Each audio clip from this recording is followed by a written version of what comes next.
ሰላም ለእናንተ ይሁን። እንዴት አደራችሁ? እንዴት ከረማችሁ? ውድ የሚዲያ አጋሮቻችን ጥሪያችንን አክብራችሁ በዚህ ስላላችሁ እጅግ አድርገን እናመሰግናለን። የውድ የኢትዮ ቴሌኮም ከፍተኛ አመራሮችና ቤተሰቦችም እንደዚሁ እንዴት ናችሁ? ዛሬ እንግዲህ በይፋ አዲሱን ስትራቴጂያችንን ኔክስት ሆራይዘን ብለን ቀጣዩ አድማስ ብለን የ3 ዓመት የቀረጽነውን ስትራቴጂ ተግባራዊ ስናደርግ ቆይተናል። ስለዚህ የ6 ወር ጉዟችን ምን ይመስላል የሚለውን በጋራ የምናየው ይሆናል። በዋናውና በኢንዱስትሪያችን መለኪያ መሰረት አፈጻጸማችን ምን ይሆናል ማለት ነው።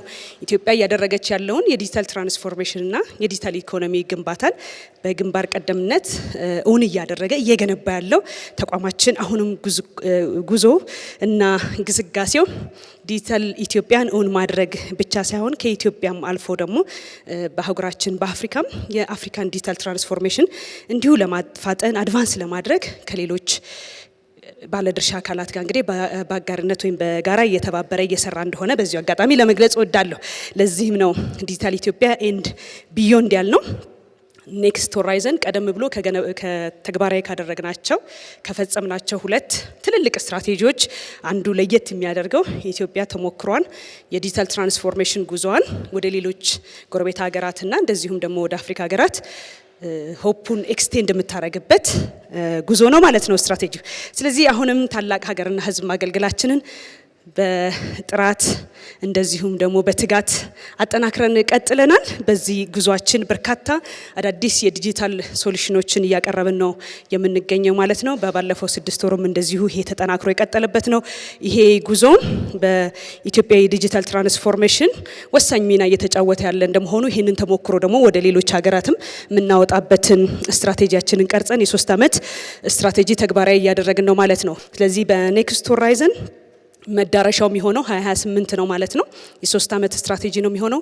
የደንበኞቻችንን ቁጥር ተጠቃሚዎችን ማለት ነው። ዲጂታል ትራንስፎርሜሽኑ ዲጂታል ኢኮኖሚው አካታችና እንደዚሁም ደግሞ አጠቃላይ የምናቀርባቸው የቴሌኮም አገልግሎቶች እንደዚሁም የዲጂታል ሶሉሽኖች ለሁሉም ማህበረሰብ ተደራሽ የሚሆንበትን አካታች የሚሆንበትን ታሳቢ አድርጎ የተዘጋጀ ስትራቴጂ ነው ማለት ነው። ይህን ስናደርግ እንግዲህ የቴሌኮምና የዲጂታል ኢንፍራስትራክቸርን ማስፋት በመላው ሀገራችን እንደዚሁም ደግሞ የተጠቃሚዎችን ቁጥር ለማሳደግ የሚያስችል የተለያዩ ስትራቴጂዎችን ነድፈን ነው ተግባራዊ እያደረግን የምንገኘው ማለት ነው። በዚህ ስትራቴጂ ውስጥ እንግዲህ ዋናው ስንጀምር ከቃኘ ነው ከራያችን ጀምሮ እንደዚሁም ስትራቴጂውን መሬት የምናወርድ በት ፍልስፍናችን ወይም መርሆቻችን ጭምር ተቃኝተው ቀድሞ ከነበሩን ስትራቴጂዎች በተለየ መልኩ ተግባራዊ እየተደረገ ያለ ነው ማለት ነው። 6 ዋና የሚባሉ ደንበኛን ተኮር ያደረገ እንደዚሁም ደግሞ የአገልግሎት ጥራትን ተኮር ያደረገ የዲጂታል አገልግሎት ተደራሽነትን እና አካታችነትን ታሳቢ ያደረገ አድቫንስ ያደረጉ ቴክኖሎጂዎችን ጨምሮ የማምጣት 6 ዋና የስትራቴጂ ትኩረት መስኮች አሉ ማለት ነው። ስለዚህ የስትራቴጂው ትግበራም ይሄንኑ የስትራቴጂ መስኮችን ወይም ደግሞ የትኩረት አቅጣጫዎችን ታሳቢ ያደረገ ነው ማለት ነው። ለዚህ ለደንበኞቻችን የምናቀርበውን አገልግሎቶች ዘመናዊ እንደዚሁም ደግሞ ጥራቱን የጠበቀ ሽፋኑም በመላው ኢትዮጵያ ያሉ ማህበረሰባችን የዚህ አገልግሎት ተጠቃሚ እንዲሆን የሚያስችል ሰፋ ያሉ ስራዎች እየሰራ ነው የምንገኘው። ራሱ ኢትዮ ቴሌኮም ይሄንን የሚመራበትን የቢዝነስ ሞዴሉንና አደረጃጀቱን ኦፕሬሽናል ስራዎችን ሁሉ የሚያሳለጥበትን የሚመራበትን ሁሉ ማዘመንን ጨምሮ ታሳቢ ያደረገ ስትራቴጂ ነው ማለት ነው። አድቫንስ እናደርጋለን ስንል ለደንበኞቻችን የምናቀርባቸው አገልግሎቶች ብቻ ሳይሆን እንዲሁም ሰራተኞቻችን አጠቃላይ አመራሩ የኢትዮ ቴሌኮም አመራር ጨምሮ አድቫንስ ያደረጉ ቴክኖሎጂዎችን እንደ ኤአይ እና ሌሎች አድቫንስድ የምንላቸውን ኮምፒቲንግ ሶሉሽኖችን ጨምሮ የሚረዳ የሚተነትንና እንደዚሁም ተግባራዊ ማድረግ የሚችል ብቃት ያለው አጠቃላይ ማንፓወር እንዲኖረንም ታሳቢ ተደርጎ ስራዎች ሲሰሩ ቆይተዋል ማለት ነው። በእነዚህ ዙሪያ ላይ እንግዲህ አንዳንድ አፈጻጸሞቻችን በኋላ ላይ የምናይ ይሆናል ማለት ነው። ስትራቴጂው ግልጽ የሆነ ራዕይ እንዳለ ሁሉ ግልጽ የሆነ ደግሞ የስትራቴጂ ፕራዮሪቲዎች አሉት ወይም ደግሞ ቅደም ተከተሎች አሉት። የቅድሚያ የምንላቸውን ለይተናል ማለት ነው። ሁሉንም ነገር በአንድ ጊዜ ተግባራዊ ማድረግ ስለማይቻል በ3 ዓመቱ የስትራቴጂ ፔሪድ ውስጥ ምን ጉዳዮች ላይ አተኩረን እንሰራለን፣ ኢንቨስትመንታችን ወዴት አካባቢ ነው የሚሆነው፣ እያንዳንዱ ውሳኔያችንና ኦፕሬሽናችን የቢዝነስ አቅጣጫችን በእነዚህ በ20 ስትራቴጂክ ፕራዮሪቲ ላይ የተመሰረተ ነው ማለት ነው። ከመጀመሪያው ከምታዩት ፋውንዴሽናል ከምንለው የቴሌኮም እና የዲጂታል ኢንፍራስትራክቸርን ማስፋት ማዘመን ሞደርናይዜሽን የምንለው ማለት ነው። አዳዲስ ሴክተሩ የሚከተላቸውንና እንደዚሁም ማሟላት የሚገባን ወደፊት አድቫንስ ያደረጉ ቴክኖሎጂን ለመጠቀም የሚያስችለን አቅምን ከማጎልበት አንጻር ኢንፍራስትራክቸራችን ላይ ሰፊ የማስፋፋትም የማዘመንም ስራ እየሰራን ነው። ለደንበኞች የምናቀርበው አገልግሎት ቀደም ብለን እንግዲህ ቢዮንድ ኮኔክቲቪቲ ብለን ኢትዮ ቴሌኮም ከሚያቀርባቸው መደበኛ ከምንላቸው የቴሌኮም አገልግሎቶች ሰፋ ያሉ አድቫንስድ የሆኑ እስከ ፊንቴክ ድረስ እንደዚሁም የኢንተርፕራይዝ ሶሉሽኖችን እያቀረበ እንደሆነ እናንተም እንደምትገነዘቡት በዚህም ስትራቴጂ አሁንም በርካታ ሌሎች ተጨማሪ አገልግሎቶችን ለማቅረብ እንደዚሁም አገልግሎቶቹ ጥራታቸውን የጠበቁ እንዲሆኑ የሚያስችል ስራዎችን በስትራቴጂ ፕራዮሪቲያችን ላይ አካተናል ማለት ነው። ኩባንያችን እስከ ዛሬ ድረስ የገነባቸውን መሰረተ ልማቶች ለመገንባት ያካበተውን ልምድ፣ አቅም፣ እውቀትን ጨምሮ ደግሞ እንደዚሁ ማርኬቱን የሚያሰፋበት በሶስተኛው የምታዩት እንግዲህ ቢዮንድ ኢትዮጵያ ብለን ማርኬታችን የምናሰፋበትም ስትራቴጂያችን ውስጥ አካተናል። ስትራቴጂውም እንደዚሁ ይህንን አንድ ፕራዮሪቲ አድርጎ ቅድሚያ የሚሰጠው ጉዳይ አድርጎ ያስቀመጠው ነው ማለት ነው። በዚህ ውስጥ እንደምታውቁት መሰረተ ልማት ማስፋፋት፣ የዲጂታል አገልግሎቶችን ተደራሽ ለማድረግ የስማርትፎን ፔኔትሬሽንን ማሳደግ ያስፈልጋል። በርካታ ባለድርሻ አካላት አሉ በዚህ የሚጫወቱ፣ ኢትዮ ቴሌኮም ደግሞ አንደኛው ነው ማለት ነው። ይሄንን ለማስፋት የአሴምብሊ የማኒፋክቸሪንግ እንደዚሁ አንዱ የግሮዝ ብለን የምንሰፋበት ብለን ከያዝነው የትኩረት ወይም የስትራቴጂ ፕራዮሪቲያችን አንዱ ነው ማለት ነው። የምናስፋፋው መሰረተ ልማት እንደዚሁም እየገነባን ያለነው መሰረተ ልማት አሁንም ተደራሽ እንዲሆን ዘለቄታዊነቱ የተረጋገጠ እንዲሆን ፊውቸር ፕሩፍ የምንለው በእኛ ኢንዱስትሪ ማለት ነው። ከሴኩሪቲም እንደዚሁም ከፋይናንስ አንጻርም ሰስቴነብል መሆን እንዲያስችለው በተለይም ደግሞ ከኢንቫይሮንመንት ጋር ተያይዞ በተለይ ግሪን ኢኮኖሚ እየገነባን እንደመሆናችን በሀገር ውስጥም ከሀገር ውጭ ኢንተርናሽናል የተቀመጡ መርሆችን ታሳቢ በማድረግ ለዛ ምላሽ የሚሰጥ ስትራቴጂ ሆኖ የተዘጋጀ ነው። በፕራዮሪቲው ይሄም የተካተተ ነው ማለት ነው። ሰስተናቢሊቲ የምንለው ዘላቂነት ያለው ቢዝነስ መሆን እንዲችል የምንሰጠውም አገልግሎት እንደዛ መሆን እንዲችል ስትራቴጂ ፕራዮሪቲው ይሄንን አስቀምጧል ማለት ነው። የሬጉሌሽን ኮምፕላያንስ፣ እነዚህ የመሳሰሉ የሀገር ውስጥም ከሀገር ውጭ ያሉ ኢንዱስትሪው ላይ የሚጠበቁብን ኮምፕላያንሶችን፣ መስፈርቶችን፣ እነዚህን የመሳሰሉ ስታንዳርዶችን ጨምሮ የምናቀርባቸው ሶሉሽኖች ሞር ወደ ዲጂታል በይበልጥ ወደ ዲጂታል እየተጠጉ በመሄዳቸው ደግሞ የሳይበር ተጋላጭነት እየሰፋ ይመጣል። ለዛም ደግሞ ጥንቃቄ ማድረግ የምንችልባቸውን የቴክኖሎጂ ትጥቆቻችንን የሚያስፈልጉንን የሶፍትዌርም ሆነ የሃርድዌር እንደዚሁ ሌሎች ሶሉሽኖችን መታጠቅ እንዲያስችለን ባለን ላይ እየጨመርን እያጎለበትን እንድንሄድም ስትራቴጂክ ፕራዮሪቲው ይሄንን በግልጽ አስቀምጧል ማለት ነው። እንግዲህ ከዚህ በኋላ የምናያቸው አፈጻጸሞች በግልጽ በተቀመጠ ስትራቴጂ ራዕይና መርህ መሰረት እየተተገበሩ እንዳሉ ለመናገር ነው ማለት ነው። እነዚህ ፕራዮሪቲዎቻችን ቀደም እየጠቀስኳቸው ዋና ዋና የስትራቴጂ መስኮችም አፈጻጸማቸው የሚለካበት ስድስት ስትራቴጂክ ጎሎች አሉን። ይህንንም አፈጻጸም የምንገመግመው እንግዲህ ከዚህ አንጻር ነው ማለት ነው።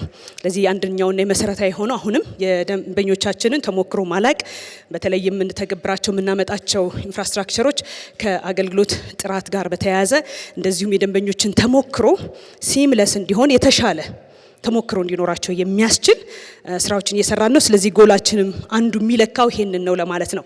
ከደንበኛ ቁጥር ከማሳደግ ገቢን ከማሳደግ ባለፈ እነዚህን የመሳሰሉ መለኪያዎች እንደዚሁ የተቀመጠ ነው ማለት ነው። ገበያንም ማስፋት አንዱ ስትራቴጂ ጎላችን ነው ማለት ነው። በዚህ መልኩ እንግዲህ ኮርፖሬት ስትራቴጂያችን የተናበበ ሆኖ የተቀረጸ ነው። ፋውንዴሽን የሆኑት ጉዳዮች እንግዲህ የቴሌኮም እና የዲጂታል ኢንፍራስትራክቸር፣ የሳይበር ሴኩሪቲ የመሳሰሉት ነገሮች ፋውንዴሽን ላይ ተቀምጦ መጨረሻ ላይ እንግዲህ በራዕያችን ሞር ዲጂታሊ ኢምፓወርድ የሆነች ኢትዮጵያን ለማየት ያለመ ስትራቴጂ አዘጋጅተን ነው እየተገበርን የምንገኘው ማለት ነው። ስለዚህ በስድስት ወሩ ስትራቴጂው በዚህ ሀሳብ ከተጀመረ የት ደርሷል፣ በስድስት ወሩ ምን ፈጽመናል የሚለውን አሁን ከዚህ በኋላ በጋራ የምናየው ይሆናል ማለት ነው። ዋና ዋና የስትራቴጂክ አቺቭመንቶቻችን ነው የምናየው። ሰፋ ያለ በርካታ የምንሰራቸው ጉዳዮች እንደመኖራቸው ሁሉንም መዳሰስ ባጠረ ሰዓት ስለማይቻል ማለት ነው። ስለዚህ ከቴሌኮም ኢንፍራስትራክቸር አንጻር እንግዲህ ኢትዮ ቴሌኮም እያቀረበ ያለው አገልግሎት ከቴሌኮም መደበኛ ከምንለው ከዚህ ቀደም ከለመድ ነው አገልግሎቶች በጣም ሰፋ ያሉ ዲጂታል ሶሉሽኖችን እያቀረበ እንደመሆኑ ኢንፍራስትራክቸሩም ይህን ታሳቢ ያደረገ ነው ማለት ነው። የቴሌኮምና እንደዚሁም የዲጂታል ኢንፍራስትራክቸር የምንለው ላይ ማስፋፊያ እየሰራነን ያለ ነው። ነባሩን ማጠናከር እንደዚሁም ሞደርናይዝ ማድረግ ተጨማሪ ካፓሲቲ መፍጠር የነበረውን እንግዲህ ሪሃቢሊቴት የማድረግ ስራም ያካተተ ነው ማለት ነው። በቴሌኮም ኢንፍራስትራክቸር ውስጥ የምናየው የሞባይል አገልግሎታችን የምንሰጥበት ዋየርለስ የምንለውን አገልግሎት እናያለን። እንደዚሁም ፊክስድን እናያለን። እነዚህን ሁሉ አገልግሎቶች ደግሞ የምንሰጥበት የመሰረተ ልማት እንግዲህ አንዱ ትልቁ የምንለው ኢንፍራስትራክቸር ነው፣ ባክቦናችን ማለት ነው። ፋይበር፣ ፓወር፣ ትራንስሚሽን የመሳሰሉት ደግሞ ኢንፍራስትራክቸሮቻችን ናቸው ማለት ነው። ስለዚህ በእነዚህ በቴሌኮም ኢንፍራስትራክቸር ውስጥ የማስፋፋት የማዘመን እንደዚሁም ነባሩን ያጠናከሩ የመቀጠል ስራ በሰፊው እየተሰራ ነው ማለት ነው። ከዚህ አንጻር ነው አንዳንዱን አፈጻጸማችን የምናየው ማለት ነው። ከሞባይል ኔትወርክ አንጻር በ6 ወር ውስጥ 278 የሞባይል ጣቢያዎች አዳዲስ የሞባይል ጣቢያዎች ገንብተን ለአገልግሎት አብቅተናል ማለት ነው። በዚህም በመላው ሀገራችን ያለውን የሞባይል ጣቢያዎቻችን ወደ 10288 ማድረስ ችለናል። እነዚህ 278 ተጠናቀው አገልግሎት እየሰጡ ያሉ ሲሆኑ እንደ ኢንፍራስትራክቸር ግን ያው የሞባይል አገልግሎት ለመስጠት መጀመሪያ ኢንፍራስትራክቸሩ መገንባት አለበት። ያ ማለት ታወሩ፣ ከዛ በታች ደግሞ ያሉ ሌሎች አስፈላጊ ሁኔታዎች ከዚህ በላይ ነው የተገነባው። ወደ 450 የሚሆኑ ነው የገነባ ነው። ተጠናቆ ወደ አገልግሎት የበቁት በ6 ወሩ 278 ናቸው ማለት ነው። ይሄ ከ6 ወር አንጻር ሲታይ እንደ አዲስ ትልቅ ካፓሲቲ የምንወስደው ነው ማለት ነው። ይሄ ከሞባይል ኔትወርክ አንጻር ነው። አሁንም ከሞባይል ኔትወርክ አንጻር እንደምታውቁት የፎርጂ አገልግሎትን በሰፊው ነው እንግዲህ በባለፉት 2 ስትራቴጂዎች ስንሰራ የነበረው። በኔክስት ሆራይዘን መዳረሻ ፎርጂን ያሰብነው ዩኒቨርሳል አክሰስ ለማድረግ ነው። ወደ 99 በመቶ ለማድረስ ነው ከቨሬጁን እየሰራን ያለ ነው። በዚህ በጀት ዓመት ብቻ ወደ 85 በመቶ የፖፑሌሽን ከቨሬጅ እንዲኖረው ነው እየሰራን ያለ ነው። በስትራቴጂው በግልጽ የተቀመጠለት ማለት ነው። ቀደም ብለን እንደጠቀስኩት እንግዲህ 278 የሞባይል ጣቢያዎች አገልግሎት በመብቃታቸው እንደዚሁም ነባሮቹ ላይ ሌየሪንግ የምንለው ወይም ደግሞ ነባሩን የ3G ወይም የ2G ሞባይል ጣቢያዎችን ወደ 4G የመቀየር ካፓሲቲ የመጨመር እንደዚሁም ደግሞ ወደዚህኛው ወደ 4G ቴክኖሎጂ የማምጣት ስራ በ6 ወሩ በሰፊው ተሰርቷል። በዚህም ምክንያት ተጨማሪ 133 ከተሞች በ6 ወሩ ብቻ ከዚህ ቀደም የ4G አገልግሎት ያልነበራቸው የ4G አገልግሎት እንዲኖራቸው አስችለናል ማለት ነው። በአጠቃላይ በሀገራችን በአሁኑ ሰዓት 1069 ከተሞች የ4G አገልግሎት እየተጠቀሙ ነው ማለት ነው። ከፖፑሌሽን ሳይዝ አንጻር ካየነው ከቨሬጁ ምን ይመስላል ካልን 74 በመቶ ደርሷል ማለት ነው። ስለዚህ በዚህ ጉዟችን ቀጣይ የጀመርናቸው በሁለተኛው ሴሚስተር የሚጠናቀቁ ፕሮጀክቶች እንግዲህ በአመቱ መጨረሻ እንደርስበት ያለውን የ4G ከቨሬጅ እንደርሳለን ብለን እናስባለን። ይሄም በጣም ጥሩ ነው ብለን እናስባለን። እንደ ኢንፍራስትራክቸር ብቻ አይደለም የምንወስደው። አንደኛው ክሪቲካል የሆነው ኢናብለር ለዲጂታል ኢትዮጵያ ለዲጂታል ኢኮኖሚ ግንባታ አንዱ የኢንተርኔት ፔኔትሬሽን መስፋት ነው ማለት ነው። ስለዚህ ይሄ አጠቃላይ እንደ ሀገር ከያዝ ነው የዲጂታል ኢትዮጵያ 2030 ጋር የተናበበ የኢትዮ ቴሌኮም ስትራቴጂ አጠቃላይ ከሀገር የልማት እቅድ ጋር እንዲሁም ደግሞ ከዲጂታል ኢትዮጵያ 2030 ጋር የተናበበ ነው። ይሄም ለዛ ለምናደርገው ጉዞ ትልቅ አስተዋጽኦ የሚያደርግ ይሆናል ማለት ነው። ከገነባናቸው ከ278 የሞባይል ጣቢያዎቹ በ6 ወር ውስጥ ማለት ነው ቀደም ብዬ እንደጠቀስኩት የቴሌኮምና የዲጂታል አገልግሎቶቻችን በከተማ ብቻ እንዳይወሰኑ ሁሉም ማህበረሰብ የዲጂታል ኢኮኖሚ እንደዚሁም የዲጂታል ሰርቪስ ቢዮንድ ዳት ያሉትንም መጠቀም እንዲችሉ አካታች መሆን እንዲችል ኢትዮ ቴሌኮም በሁሉም ዘርፍ አካታችነትን መሰረት ያደረገ በስትራቴጂክ ፕራዮሪቲው በሁሉም ዘርፍ ይሄንን መሰረት አድርጎ ነው እየሰራ ያለው። ስለዚህ ከዘረጋናቸው 278 ለአገልግሎት ካበቃናቸው የሞባይል ጣቢያዎች ውስጥ በገጠሩ ደግሞ 130 ጣቢያዎችን ገንብተናል ማለት ነው። ይሄ ኒርሊ ስታዩት ከገነባነው ውስጥ ወደ 50 በመቶ የሚደርስ እንደማለት ነው። ስለዚህ በገጠር ያለው ማህበረሰባችን ከዲጂታል ትራንስፎርሜሽኑና ከዲጂታል ኢኮኖሚ ተጠቃሚ እንዲሆን ትልቅ እድል ይፈጥራል። ምን ማለት ነው? 130 ጣቢያዎች ምን ያህል ወረዳዎችንና ምን ያህል ቀበሌዎችን ወይም ደግሞ ቪሌጆችን ኮኔክት አደረገ? እንደምታው ምንድነው የሚለው ማየት ደግሞ በጣም አስፈላጊ ይሆናል። 102 የሚሆኑ ወረዳዎች በእነዚህ በ130 ጣቢያዎች መገንባትና ለአገልግሎት መብቃት ምክንያት ኮኔክትድ ሆነዋል። ከዚህ ቀደም አገልግሎት ለማግኘት ረዘም ያለ ኪሎ ሜትር ይጓዙ ነበር ማለት ነው። ምናልባትም ወደ 23 ኪሎ ሜትር የሚሆን ኒረስት ወደ ነበረው ወይም አቅራቢያ ወዳለው ከተማ ተጉዘው ነበር የቴሌኮም አገልግሎትን የሚያገኙት ማለት ነው። እነዚህ 102 ወረዳዎች ማለት ነው። በዛ ውስጥ ወደ 332 የሚሆኑ ቀበሌዎች አሉ እንደዚሁም ቪሌጅ የምንላቸው። ስለዚህ የዚህ አገልግሎት ተጠቃሚ ናቸው፣ ኮኔክትድ ሆነዋል ማለት ነው።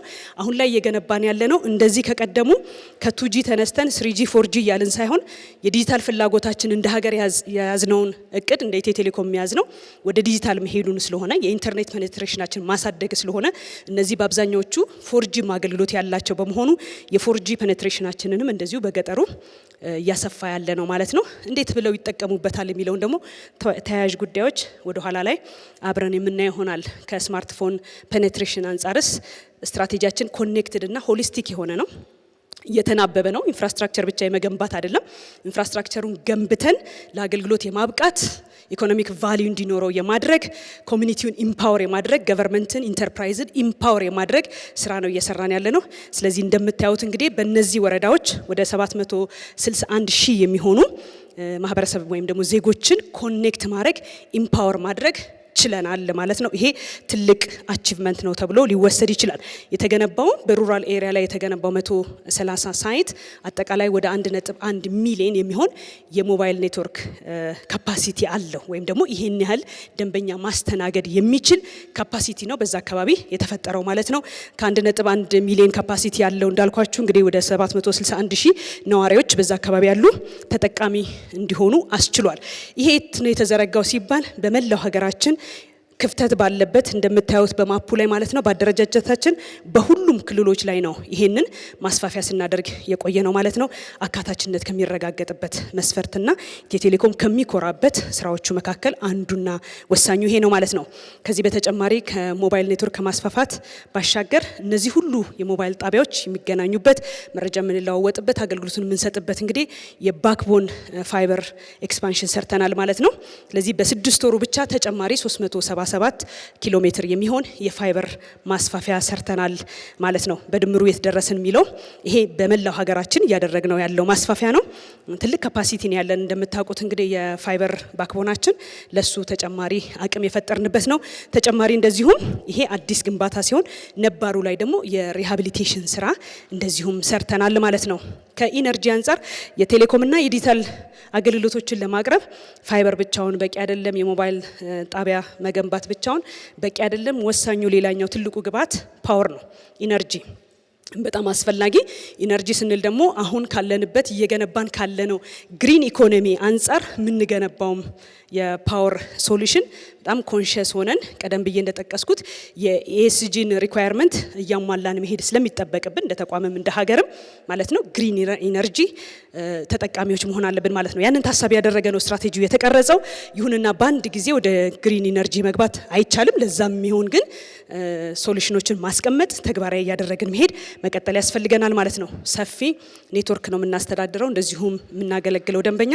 በዛ ልክ ደግሞ የፓወር አቬሌቢሊቲያችንን ኦልተርኔቲቭ የምንለው አማራጭ የኃይል አቅርቦቶችንም ጭምር የማቅረብ ወይም የተግባራዊ ማድረግ ስራዎችን እየሰራን ነው። ቀደም ብዬ የጠቀስኩላችሁ የሩራል ሳይቶቻችን ለምሳሌ ሁሉም ማለት ይቻላል ምንም አይነት ግሪድ የደረሰበት ወይም ደግሞ የኤሌክትሪክ አገልግሎት የደረሰበት አካባቢዎች አይደሉም። እነዚህ ምን ይፈልጋሉ? አማራጭ የኃይል አቅርቦት ይፈልጋሉ። ስለዚህ ኢትዮ ቴሌኮም በአብዛኛው ሩራል ላይ የገነባቸውን የሞባይል ጣቢያዎች አገልግሎት እየሰጠ ያለው አማራጭ የኃይል አቅርቦት ተጠቅሞ ነው ማለት ነው። በዋናነት የሶላር ማለት ነው። የሶላር ካፓሲቲያችን በባለፈው በጀት ዓመት ስንጨርስ አካባቢ ወደ 27 ሜጋዋት የነበረን በ6 ወሩ ባደረግነው ማስፋፊያ እንግዲህ ወደ 30 ሜጋዋት ደርሰናል ማለት ነው። ይህንን ካፓሲቲ መጨመር ብቻ ሳይሆን ነባሮቹን ደግሞ ሪሃቢሊቴት የማድረግ ስራ አሁንም አጠናክሮ መቀጠል ያስፈልጋል። በርካታ የፓወር ኦልተርኔቲቭ ሶሉሽኖች ላይ እየሰራን ነው የምንገኘው። ከዚህ በተጨማሪ ግሪን ብለሽ ጠቅሰሽ ጀነሬተር ያስኬዳል ወይ እንዳትሉኝ፣ በአንድ ጊዜ አይቻልም ያልኩት ለዛ ነው። ስለዚህ ጀነሬተሮችንም እንጠቀማለን ካሉን እንግዲህ ቀደም ብዬ ከጠቀስኩላችሁ 10288 የሞባይል ጣቢያዎች ይሄ የአገልግሎት መቆራረጥ እንዳይከሰት እንደዚሁም የአገልግሎት ጥራትን ለማስጠበቅ ከሚያስፈልገን ትልቁና መሰረታዊ ከምንለው ለቴሌኮም አገልግሎት ኢነርጂ ነው። ስለዚህ በተለያዩ አቅርቦቶች ነው የኢነርጂ ፍላጎታችን እየመለስን ያለ ነው። በዋናነት ግሪድ እንጠቀማለን። ኦፍ ግሪድ ቅድም እንዳያችሁት ሶላር አለ። እንደዚሁም ደግሞ ኦልተርኔቲቭ ደግሞ እንደዚሁ ጄነሬተር እንጠቀማለን። ይሄ የአገልግሎት ጥራትንም ለማስጠበቅ መቆራረጥም እንዳይኖር የግሪዱ ሲወጣ አገልግሎት እንዲቀጥል ለማስቻል ነው ማለት ነው። በ6 ወሩ ብቻ 152 የሚሆኑ ጄነሬተሮች ተገንብተው ወይም ደግሞ ዲፕሎይ ተደርገው አገልግሎት እንዲሰጡ ተደርጓል ማለት ነው። ስለዚህ አሁንም ይሄ ተጠናክሮ የሚቀጥል ስራ ይሆናል። ከጄነሬተር ባለፈ ባትሪዎች እንጠቀማለን፣ ቢግ ባትሪዎችና ሌሎችንም እንደዚሁ እንጠቀማለን ማለት ነው። ይሄም በስትራቴጂው የአገልግሎት ጥራትን ከማስጠበቅ አንጻር የምንሰራው ስራ ነው ማለት ነው። ከዚህ በተጨማሪ ቀደም ብዬ ጠቀስኳቸው የሞባይል ጣቢያዎቻችን ወደ 10288 የሚሆኑት እንግዲህ የሚገናኙት በፋይበር ወይም በማይክሮዌቭ ነው ማለት ነው። ዘመኑ ያው ጊጋቢት የምንጠቀምበት የፋይበር ዘመን ነው። ስትራቴጂያችንም ፋይበር ነው። የኛም ዲጂታል ፈርስት ነው እንዳያችሁት የስትራቴጂክ ቴሙ ላይ የትኩረት አቅጣጫችን ላይ ያስቀመጥ ነው ማለት ነው። እናንተ የምታደርጉት ኮሙኒኬሽን ደንበኞቻችን በአጠቃላይ የምታደርጓቸው ከፍተኛ ባንድዊድዝ የሚፈልጉ ሎ ላተንሲ የሚፈልግ አፕሊኬሽኖችን እየተጠቀማችሁ ነው። ዲማንዳችሁ በከፍተኛ ሁኔታ እያደገ ነው። በምን ያህልም በኋላ የኢንተርኔት አጠቃቀማችን እያደገ እንዳለ እንደ ሀገር በኋላ እናየዋለን ማለት ነው።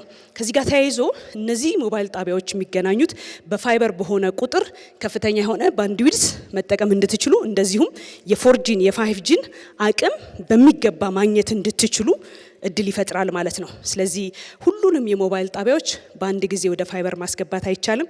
በስትራቴጂያችን በአዲስ አበባ እንደዚሁም በሪጅን እያልን በክልል ዋና ዋና ከተሞች እያልን ጣቢያዎቻችንን በፋይበር የማገናኘት ስራ እየሰራን ነው። አዲስ አበባ ላይ በጣም ጥሩ ነን ያለ ነው። ሞረለስ ሁሉም ሞባይል ጣቢያዎቻችን በሚባል ደረጃ በጣም ጥቂት ሲቀሩ በፋይበር ተገናኝተዋል ማለት ነው።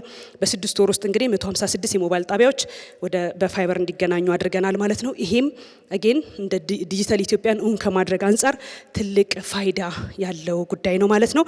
ለአገልግሎት ጥራትም መሰረታዊ የሆነ ሚና ይጫወታል ማለት ነው። ሞባይል ኔትወርካችን ባሻገር ኢትዮ ቴሌኮም እንደምታውቁት ኢንተግሬትድ ቴሌኮም ኦፕሬተር ነው። እንደዚህም በሀገራችን እንግዲህ ቀዳሚ የቴሌኮምም የዲጂታል አገልግሎት አቅራቢ ነው። ስለዚህ በፊክስድ ኔትወርካችን ደግሞ በርከት ያሉ በተለይ ኢንተርፕራይዞችንም እንደዚሁም ግለሰቦችንም ሰርቭ እያደረግን እንገኛለን። ለአንድ ሀገር ጂዲፒ ማደግ ትልቅ አስተዋጽኦ ካለው ቴሌኮም መሰረተ ልማት አንዱ የፊክስድ ብሮድባንድ አገልግሎት ነው ማለት ነው። ይህንን ከማዘመን አንጻር በተለይ ቀደም ባለው ጊዜ እንደ እድሜያችንም ኢንዱስትሪውም ሲጀመር በኮፐር እንደመጀመሩ የኢትዮጵያም የቴሌኮም ኢንፍራስትራክቸር ሲገነባ የቆየው በኮፐር ነው፣ በተለይ ፊክስዱ ማለት ነው። አሁን ላይ እንደምታስታውሱት ኦክቶበር 2024 ላይ ኮፐር ስዊች ኦፍ ብለን ከኮፐር ወደ ፋይበር ማይግሬት የማድረግ ኢኒሺዬቲቭ ጀምረናል። ለዛ ከሚያስፈልገን አንዱ የፊክስድ ኔትወርካችንን ማዘመንና በአዲስ በፋይበር ቴክኖሎጂ ኦፕቲካል ዲስትሪቢዩሽን ኔትወርክ እየገነባን ነው ያለ ነው ማለት ነው። ይሄ በጥሩ ሁኔታ እየሄደ ነው ብለን እናስባለን። በዚሁ በ6 ወር ውስጥ እንግዲህ እንደምታዩት አዲስ ግሪንፊልድ የምንለው 254,000 ካፓሲቲ ገንብተናል። በኮፐር ስዊች ኦፉ ደግሞ እንደዚሁም ቀድሞ የነበረውን ኮፐር በማስወገድና ወደ ፋይበር በመቀየር ሂደት ውስጥ 221,000 ካፓሲቲ ገንብተናል ማለት ነው። አጠቃላይ ኦዲን 1.2 ሚሊዮን ካፓሲቲ ፈጥረናል ማለት ነው። ይሄ ትልቅ ካፓሲቲ ነው። አሁን ያለውን የጊጋቢት ፍላጎት ማስተናገድ የምንችልበት እንደ ሀገር መሰረታዊ የሚባል የዲጂታልና የቴሌኮም መሰረተ ልማት ይሆነናል ማለት ነው። ከዚህም ባሻገር በከተሞቻችን ያለውን የሜትሮ አገልግሎት የምንሰጥበትንም እንደዚሁ ሪሃቢሊቴት የማድረግ አዲሽናል ደግሞ እንደዚሁም የማስፋፊያ ስራ ሰርተናል ማለት ነው። ወደ 253 ኪሎ ሜትር የሚሆን ዝርጋታ አከናውነናል ሜትሮ ላይ ማለት ነው። በይሄም በ6 ወሩ የተደረገ ነው። ከዚሁ ከፊክስድ አገልግሎታችን ሳልወጣ በዚሁ በ6 ወር ውስጥ እንግዲህ ደንበኞቻችንን ተጨማሪ ሂሳብ ሳንጠይቅ በኮፐር ስትስተናገዱ የምትጠቀሙበት በየቤታችሁ ያለው ከስተመር ፕሬሚሲስ ኢኩፕመንት የምንለው ኮፐርን መሰረት አድርጎ የምትስተናገዱበት ነው። ወደ ፋይበር ሲቀየር ግን ከፍተኛ ባንድዊድዝ ዲማንድ የሚያደርግ እንደመሆኑ የምትፈልጓቸው አገልግሎት የምትጠቀሟቸው ማለት ነው የፋይበር ጋጀት መጠቀም ያስፈልጋል ወይም ሲፒ ያስፈልጋል ማለት ነው። ኢትዮ ቴሌኮም በራሱ ኮስት በርካታ ደንበኞቹን አሁንም ከኮፐር ወደ ፋይበር እያዞረ ይገኛል። በ6 ወሩ 32960 ደንበኞቹን ከኮፐር ወደ ፋይበር አዙሯል ማለት ነው።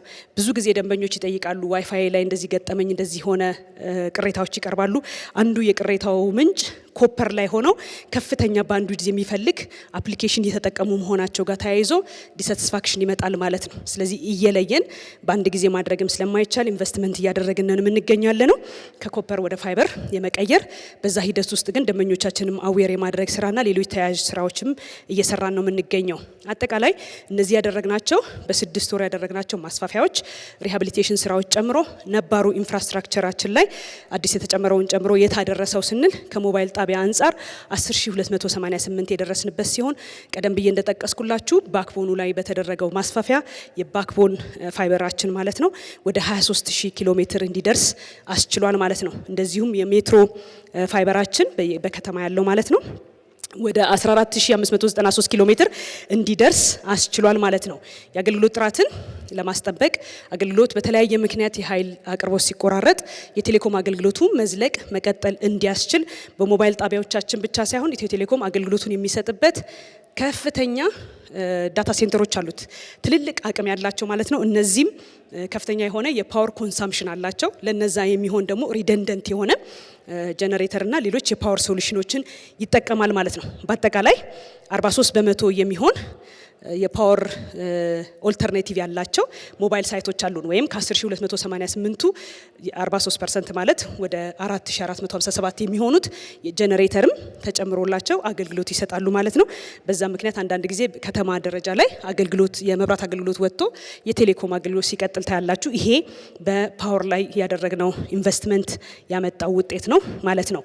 ከኦፍ ግሪድ አንጻር አሁንም 22 በመቶ የሚሆኑት የሞባይል ጣቢያዎቻችን በሶላር አገልግሎት ታግዘው አገልግሎት እየሰጡ ይገኛል። በተለይም በገጠር አካባቢ ላይ ያሉት ማለት ነው። ስለዚህ ያደረግነው ማስፋፊያ እንግዲህ አገልግሎቱን ለማምጣት ይሄ ሃይዌው ነው ትልቁ የምናያቸው። ስታዩት ታወር ገመድ ምናምን ነው የሚመስለው፣ ፋይበር ነው የሚመስለው። ግን የዲጂታል ኢትዮጵያ ነርቭ ሲስተሙ ይሄ ነው። ነርቭ ሲስተሙ ሁሉንም ኮኔክት አድርጎ መረጃዎች ፍሎ የሚያደርጉበት የዲጂታል ኢኮኖሚው እንቅስቃሴ የሚሳለጥበት አጠቃላይ ዲጂታል ኢኮኖሚ የተገነባበት መሰረቱ ሃይዌው አሁን እየጠቀስኩ ያለሁት መሰረተ ልማት ነው። ቀጣይ ደግሞ የዲጂታል መሰረተ ልማቱን እናያለን፣ ወሳኝ ስለሆነ ማለት ነው። በእነዚህ ሁሉ ማስፋፊያዎች የሞባይል ኔትወርካችን ዋየርለሱ ማለት ነው አጠቃላይ 108 ሚሊዮን ደንበኞች ማስተናገድ የሚችልበት አቅም ተፈጥሮለታል ማለት ነው። የነበረው ላይ እንግዲህ በ6 ወሩ ብቻ 3.2 ሚሊዮን ማስተናገድ የሚችል ካፓሲቲ ፈጥረናል ማለት ነው። እንደምታውቁት ታላቅ ሀገርና ሕዝብ እያገለገልን ነው ብለናል። ሰፊ ማህበረሰብ ነው የምናገለግለው፣ ፖፑሌሽኑም እንደምታውቁት ነው። ስለዚህ ይህን ማስተናገድ የሚችል የመሰረተ ልማት አቅማችንን እያጠናከረን እያሰፋን ካፓሲቲውን በዛ ልክ እየጨመረን ነው የምንገኘው ማለት ነው። ስለዚህ ዛሬ ላይ 108 ሚሊዮን ድረስ ማስተናገድ የሚችል የሞባይል ካፓሲቲ በመላው ሀገራችን ማለት ነው የተስፋፋ አንድ ቦታ ላይ የተቀመጠ አይደለም። ካፓሲቲ እንዲኖረን ቀደም ብዬ የጠቀስኳቸው ሁሉ ማስፋፊያዎች አስችለዋል ማለት ነው። ከዲጂታል ኢንፍራስትራክቸር አንጻር ስናየው የመጀመሪያው እንድናየው የሚያስፈልገው የኢንተርናሽናል ጌትዌይ ካፓሲቲያችን ነው። ይሄ አጠቃላይ የምናደርገው የኢንተርኔትና ከዛ ጋር ያሉ ተዛማጅ ሰርቪሶችን ለማግኘት የሚያስችለንን ካፓሲቲ በዚህ በ6 ወሩ ብቻ 520 ጊጋቢት ፐር ሰከንድ ካፓሲቲ ጨምረን አጠቃላይ በኢንተርናሽናል ጌትዌይ እንደዚሁም በካቼ ማለት ሎካል ያሉን በተለይ ደንበኞቻችን ፍሪኩዌንትሊ በተደጋጋሚ የምትጠቀሙባቸውን ሰርቪሶች እዚህ በማምጣት እንደነ ጉግል፣ ፌስቡክ፣ ሜታ ማለት ነው እንደዚሁም ደግሞ ሌሎችንም ሰርቨሮች ሲዲኤን ሰርቨሮች እዚህ በማምጣት ኤክስፒሪየንሳችሁ የተሻለ እንዲሆን ደንበኞቻችን በተደጋጋሚ የሚጠቀሙባቸውን አፕሊኬሽኖች ከሀገር ሳይወጣ እዚሁ ሆኖ ማግኘት የሚችሉበትና ኤክስፒሪየንሱ የተሻለ መሆንን የሚያስችል ማስፋፊያዎችን ሰርተናል። ከታች የምታዩዋቸው እንግዲህ የኢንተርናሽናል ሎካል ሰርቨሮች ናቸው። እዚህ ኢትዮ ቴሌኮም ባለው ሪሌሽንሺፕ እንደዚሁም ደግሞ ኢንፍሉዌንስ ያመጣው ነው ካለው የደንበኛ ብዛት እንደዚሁም ከዘረጋው ኢንፍራስትራክቸር አንጻር እነዚህን ሰርቨሮች ኢትዮጵያ ውስጥ ለማምጣት ሪኳየርመንቶች አሉ። የጉግልም ሆነ የሜታ የሌሎችም ጨምሮ ያስቀመጧቸው መስፈርቶች አሉ። ኢትዮ ቴሌኮም የገነባው ዳታ ሴንተር ይህን መስፈርት የሚያሟላ በመሆኑ እነሱን ማምጣት ችለናል ማለት ነው። ለደንበኞቻችን ደግሞ በተለይ አሁን ስትጠቀሙ ዩቲዩብ እና ሌላ የመሳሰሉ ጉዳዮች ስትጠቀሙ በጣም በቀላሉ ነው ዴታዎች የምታገኙት ሳይቆራረጥ ኤክስፒሪየንሳችሁ በጣም ጥሩ የሆነ አገልግሎት የምታገኙበት አንደኛው ምክንያት ትልቅ ቅድም የጠቀስኩት ፋውንዴሽናል የሆነው ምክንያት አለ መሰረተ ልማቱ መኖሩ ነው። ሁለተኛው ደግሞ እንዲህ አይነት ኢንቨስትመንት ወይም ደግሞ ኢንተርቬንሽን መውሰዳችንም ጭምር ነው። በአጠቃላይ ወደ 3 ቴራባይት የሚሆን ካፓሲቲ አለን ማለት ነው። ሩታችን እንደምታዩት እንግዲህ በ5 ሩት ነው ከኢትዮጵያ የምንወጣው ያለ ነው። በጅቡቲ ብቻ በ2 ሩት እንወጣለን። እንደዚሁም በሱዳን፣ በኬንያ፣ በሶማሊላንድ አድርገን እንወጣለን ማለት ነው። ይሄ የሆነበት ምክንያት ሪደንደንሲ ስለሚያስፈልግ ነው። በአንደኛው በኩል ፋይበር ቢቆረጥ በሌላ በኩል ካፓሲቲውን መሸከም የሚችል ኢንፍራስትራክቸር ወይም አቅም ስለገነባን ነው ማለት ነው። ብዙ ጊዜ ተሰማላችሁ በእኛ ኢንዱስትሪ ሰማሪን ኬብል ተቆረጠ እንደዚህ የሚል መረጃዎችን ተሰማላችሁ። ስለዚህ ኢትዮ ቴሌኮም ውስጥ ብላክአውት የማያደርገው ወይም ኢትዮጵያ ውስጥ ኢንተርኔት ብላክአውት የማያደርግበት ምክንያት ሪደንደንሲ ስላለና አንዱ ሲቆረጥ ወደ ሌላኛው ሺፍት የማድረግ አቅምም ብቃትም ስላለን ይሄን ስለገነባን ነው ማለት ነው። ይሄ ወሳኝ ሚና ይጫወታል ማለት ነው። አጠቃላይ የምናደርገው የኢንተርናሽናል ልውውጦቻችን ኢንተርኮኔክትን ጨምሮ በዚህ ኢንፍራስትራክቸር ላይ የሚስተናገድ ነው ማለት ነው። አሁንም እያሰፋ ነው ያለ ነው ማለት ነው ከዲጂታል ኢንፍራስትራክቸር አንጻር። ሌላው ሁለተኛው የምናየው የሞጁላር ዳታ ሴንተራችን ነው። እንደዚሁም የክላውድ በተለይ የዲጂታል ሰርቪሶችን ተቋማት በቀላሉ ባጠረ ጊዜ ዲጂታል ትራንስፎርሜሽኑን መቀላቀል እንዲችሉ በየተቋሙ ዳታ ሴንተርና ክላውድ እየገነባን ረጅም ጊዜ እንዳይወስድብን እንደዚሁም ከፍተኛ ወጪ እንዳይጠይቀን ኢትዮ ቴሌኮም ለራሱም እንደዚሁም ለደንበኞቹ ለኢንተርፕራይዝ ደንበኞች ለገቨርንመንትም ጨምሮ ቢዮንድ ኮኔክቲቪቲ ኢንተርፕራይዝን ገቨርንመንትን ኮሚኒቲውን ኢምፓወር አደርጋለሁ ባለው መሰረት አንዱ እያስፋፋው ያለው መሰረተ ልማት ይሄ ነው። አጠቃላይ የሞጁላር ዳታ ሴንተራችን 5 ሜጋዋት አይቲ ሎድ ካፓሲቲ ያለው ነው ዛሬ ላይ። አሁን በያዝነው ስትራቴጂ በዚህም በጀት ዓመት ይሄንን ደብል የማድረግ ስራ ነው እየሰራን ያለ ነው። ስለዚህ በሂደት ላይ የሚገኝ ነው ማለት ነው። ስለዚህ እነዚህን ሁሉ ኢንፍራስትራክቸሮች ታጥቀን ምንገነባውን ገንብተን ነባሩን እንደዚሁ ሪሃቢሊቴት አድርገን የደንበኞቻችን ቁጥር ምን ያህል ደረሰ የሚለውን እንግዲህ አሁን በጋራ ምና ይሆናል ማለት ነው። በየጊዜው የኢትዮ ቴሌኮም የደንበኛ ቁጥር በሁሉም አገልግሎት አይነት ማለት ነው እያደገ ነው ያለው። ከአመት ከወርወርም ከአመት አመትም በኋላ የምናየው እንግዲህ ማለት ነው በሰፊው እያደገ ነው የሚገኘው ማለት ነው። አሁን ላይ ከቅዳችንም አንጻር 101% አሳክተን 87 ሚሊዮን ደንበኛ እያስተናገድን ነው የምንገኘው ማለት ነው። ይሄ በቴልኮ በዲጂታል ኢምፓወር ያደረግነው ከቁጥር ያለፈ የዲጂታል ኢትዮጵያን እውን ለማድረግ መሰረት ብለን ከጠቀስናቸው የቅድም የቴሌኮምና የዲጂታል መሰረተ ልማቶች ላይ አገልግሎት እንዲጠቀም ያደረግነው ማህበረሰብ ነው ማለት ነው። እዚህ ውስጥ እንግዲህ ስለ ሰው ስለ ኮሚኒቲ ነው የምንነጋገረው፣ ስለ ኢንተርፕራይዝ ስለ ገቨርንመንት ነው ማለት ነው። ስለዚህ ቁጥሩ የምናሰፋበት ምክንያት ከበስተጀርባ እንዳልኳችሁ ዲጂታል ኢትዮጵያን እውን የማድረግ ራዕያችንን ለማሳካት ነው ማለት ነው። እድገቱንም ካያችሁት ከባለፈው አመት አንጻር ስናየው በ8.2% ያደገበት ነው ወይም ተጨማሪ 6 ሚሊዮን ደንበኛ ያፈራንበት ነው ማለት ነው። በእያንዳንዱ አገልግሎትም ስናየው ሞባይል ድምጽ በ8% እንደዚሁ አድጓል። በጣም በሚያስገርምና በጣም ጥሩ የምንለው ደግሞ የሞባይል ብሮድባንድ ደንበኞቻችን ናቸው። የሞባይል ብሮድባንድ ደንበኞቻችን እንደምታዩት በ12.7% ከባለፈው አድጓል። አሁንም ከዚህ በላይ እንዲያድግ ነው እየሰራን ያለ ነው። ከአጠቃላይ ካለን ደንበኞቻችን እንግዲህ ቅድም የጠቀስኩት የፎርጂ ማስፋፊያ፣ የስማርትፎን ፔኔትሬሽን፣ የኢንተርኔት ተጠቃሚዎች እንዲያድጉ መሰረታዊ ሚና ይጫወታል። ከዛ ባለፈ ግን ዲጂታል ሊትረሲ የምንለው ደግሞ ዜጎች የኢንተርኔት አገልግሎትን መጠቀም እንዲችሉ አዌርነስ መፍጠር ማስተማር ያስፈልጋል ማለት ነው። ኢንተርኔትን ብቻ ሳይሆን የዲጂታል አገልግሎቶችን መጠቀም እንዲችሉ ማለት ነው። ስለዚህ በአጠቃላይ እንደምታዩት እንደዚሁም የፊክስድ ብሮድባንድ አገልግሎታችን በ19 በመቶ ከባለፈው አመት አንጻር ሲታይ ያደገበት ነው። ይሄም በጣም በእጅጉ እንግዲህ ለውጥ የታየበት ነው ማለት ነው። ይሁንና ኢትዮ ቴሌኮም አሁንም ያሉትን መሰረተ ልማቶች ተጠቅመው ከዚህ በላይም የደንበኞችን ቁጥር ለማስፋት ነው እየሰራ ያለው። ከቅዳችን አንጻር ግን በ6 ወሩ ከ100% በላይ በደንበኛ ቁጥር ማለት ነው ያሳካንበት ነው። አጠቃላይ የፖፑሌሽን ከቨሬጃችን ቀደም ብለን በገለጽኩት ማስፋፊያ ምክንያት 99.4% የደረሰበት ነው። ጂኦግራፊክ ከቨሬጅ 86.5 እንደዚሁም ደግሞ የቴሌ ዴንሲቲ 77% የደረሰበት ነው። ይሄ አጠቃላይ በተደረገው ቀደም ብዬ በጠቀስኩት ማስፋፊያዎች ነው።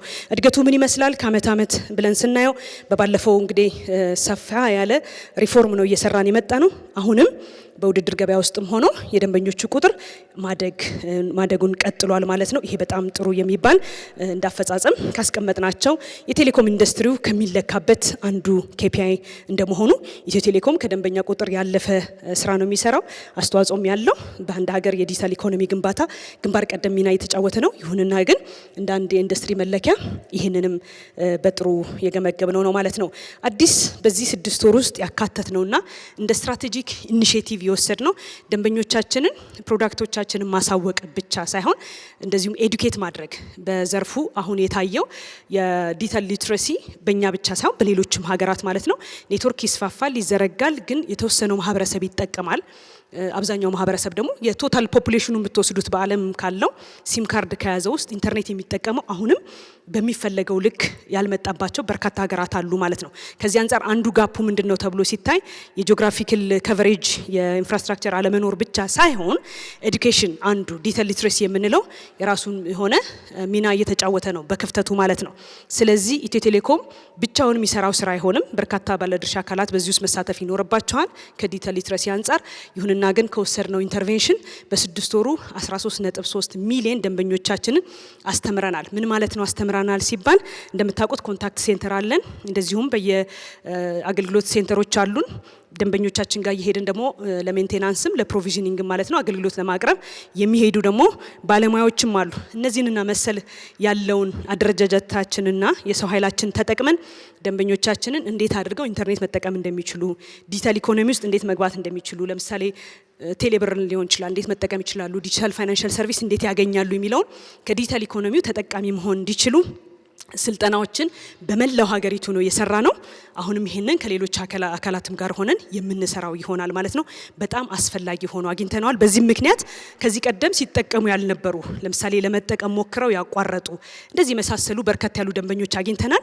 ስለዚህ ወደ አገልግሎት ገብተዋል ማለት ነው። ይሄ እንደ ሀገርም ዲጂታል ሊትረሲ ይባላል፣ ይለካል የሁሉም ሀገር። ስለዚህ ለዛ ትልቅ አስተዋጽኦ ይኖረዋል ብለን እናስባለን። ይሄን አጠናክረን እንቀጥላለን ማለት ነው። ለደንበኞቻችን በርከት ያሉ በ6 ወሩ በርካታ አዳዲስ አገልግሎቶችን አቅርበናል። እንደዚሁም ነባር ፕሮዳክቶቻችን ላይ ከደንበኞቻችን በወሰድናቸው ግብአቶች መሰረት ደግሞ ማሻሻያዎችን አድርገናል። አጠቃላይ በ6 ወሩ 204 አገልግሎቶችን ምርትና አገልግሎቶች ለደንበኞቻችን አቅርበናል። ከዛ ውስጥ 81 የሚሆኑት አዲስ ሲሆኑ ሌሎቹ 74 የሚሆኑት ደግሞ በነበሩት ላይ ማሻሻያ ያደረግንባቸው ናቸው። እንደዚሁም ደግሞ ፕሮሞሽናል የምንላቸው ወደ 49 የሚሆኑ ያወጣንበት ነው። አገልግሎቶቹ መሰረታዊ የቴሌኮም አገልግሎት ላይ ብቻ መሰረት ያደረጉ አይደሉም። የዲጂታል ሰርቪሶችን እንደ ፊንቴክ የመሳሰሉ እንደዚሁም ደግሞ ኢንተርፕራይዝ ሶሉሽኖችንም ያካተቱ ናቸው ማለት ነው። በርከት ያሉ አገልግሎቶችን አውጥተናል። ይሄ በአንድም የደንበኞቻችንን ፍላጎት ከማርካት፣ ሁለተኛ እንዳልኩት ኢትዮጵያ እያደረገች ያለችውን የዲጂታል ትራንስፎርሜሽን ከማገዝ ከማጠናከር ከዲጂታል ኢኮኖሚ ግንባታም ጋር በቀጥታ ግንኙነት ያላቸው ናቸው ማለት ነው።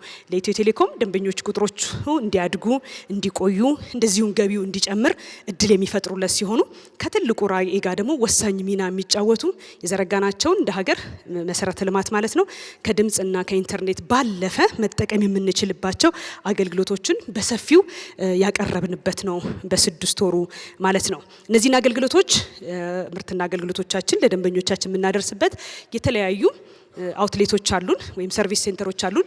ከዛ ባሻገር እንግዲህ ደንበኞቻችን በአካል መጥተው የሚስተናገዱበት ማለት ነው።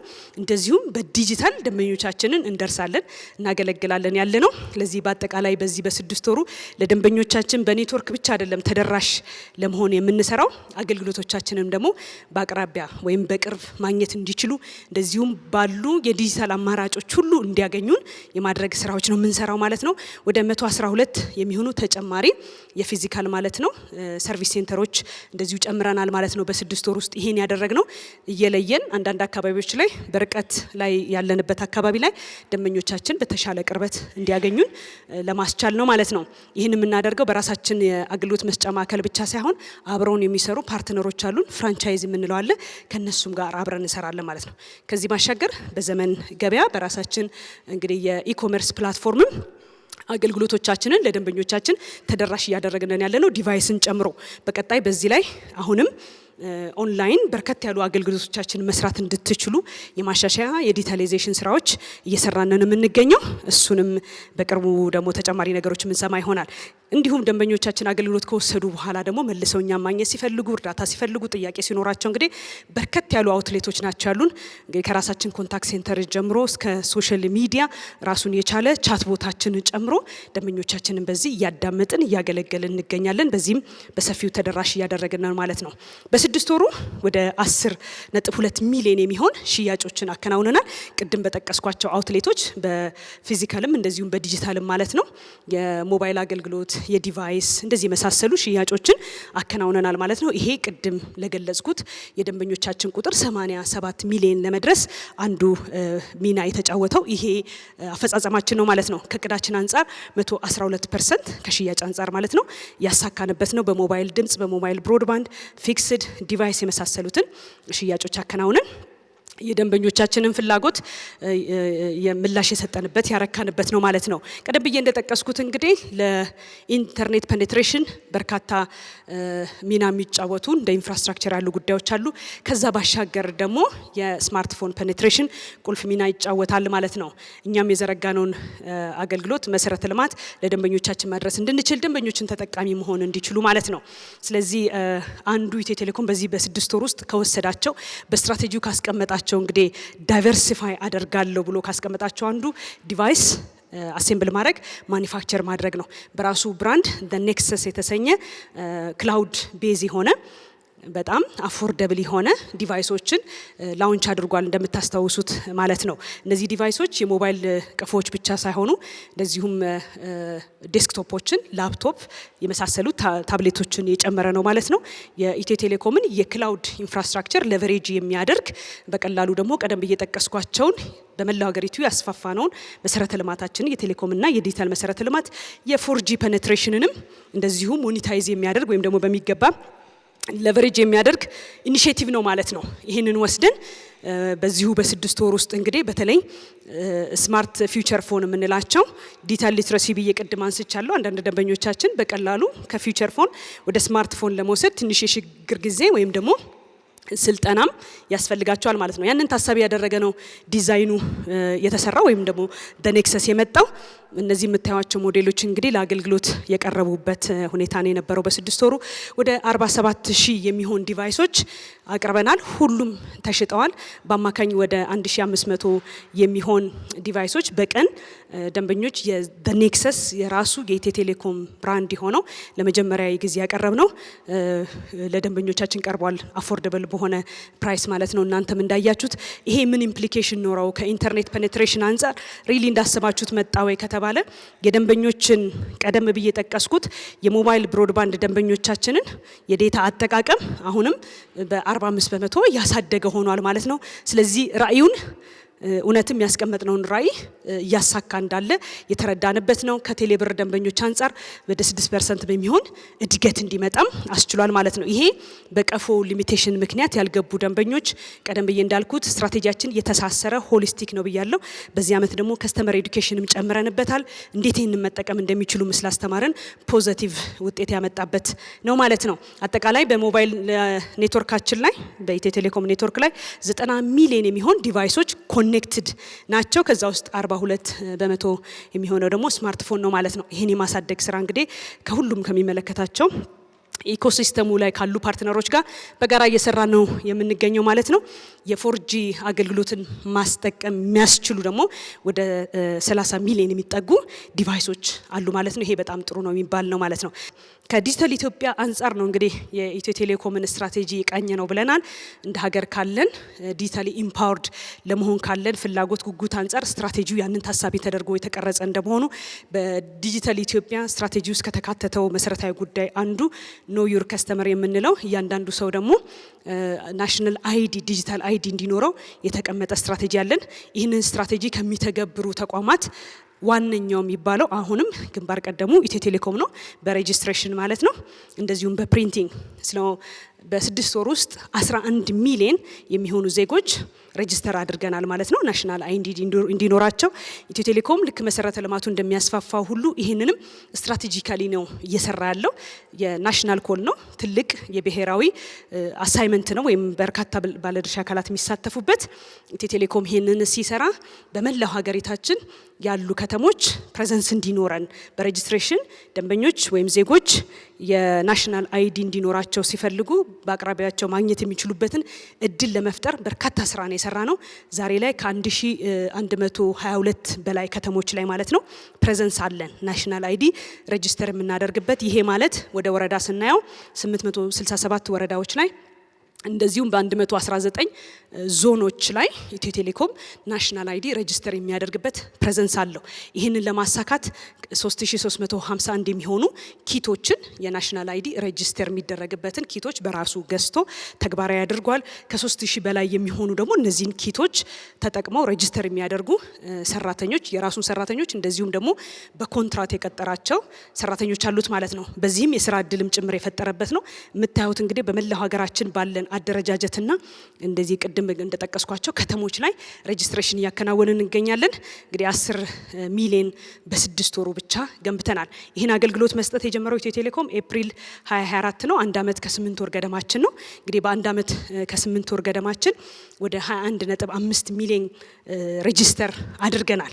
ይሄ እንደ ሀገር ሬጂስተር ከተደረገው ዛሬ ወደ 33 ገደማ ደርሰናል። እንግዲህ ከዛ ውስጥ ወደ 22 ሚሊዮን የሚሆነውን ኢትዮ ቴሌኮም ነው ሬጂስተር ያደረገው ባጠረ ጊዜ ማለት ነው። አሁንም ግን እንደ ሀገር ትልቅ ቁጥር ነው እቅዱም የተያዘው። በሰፊው ይህንን መስራት ይጠበቃል።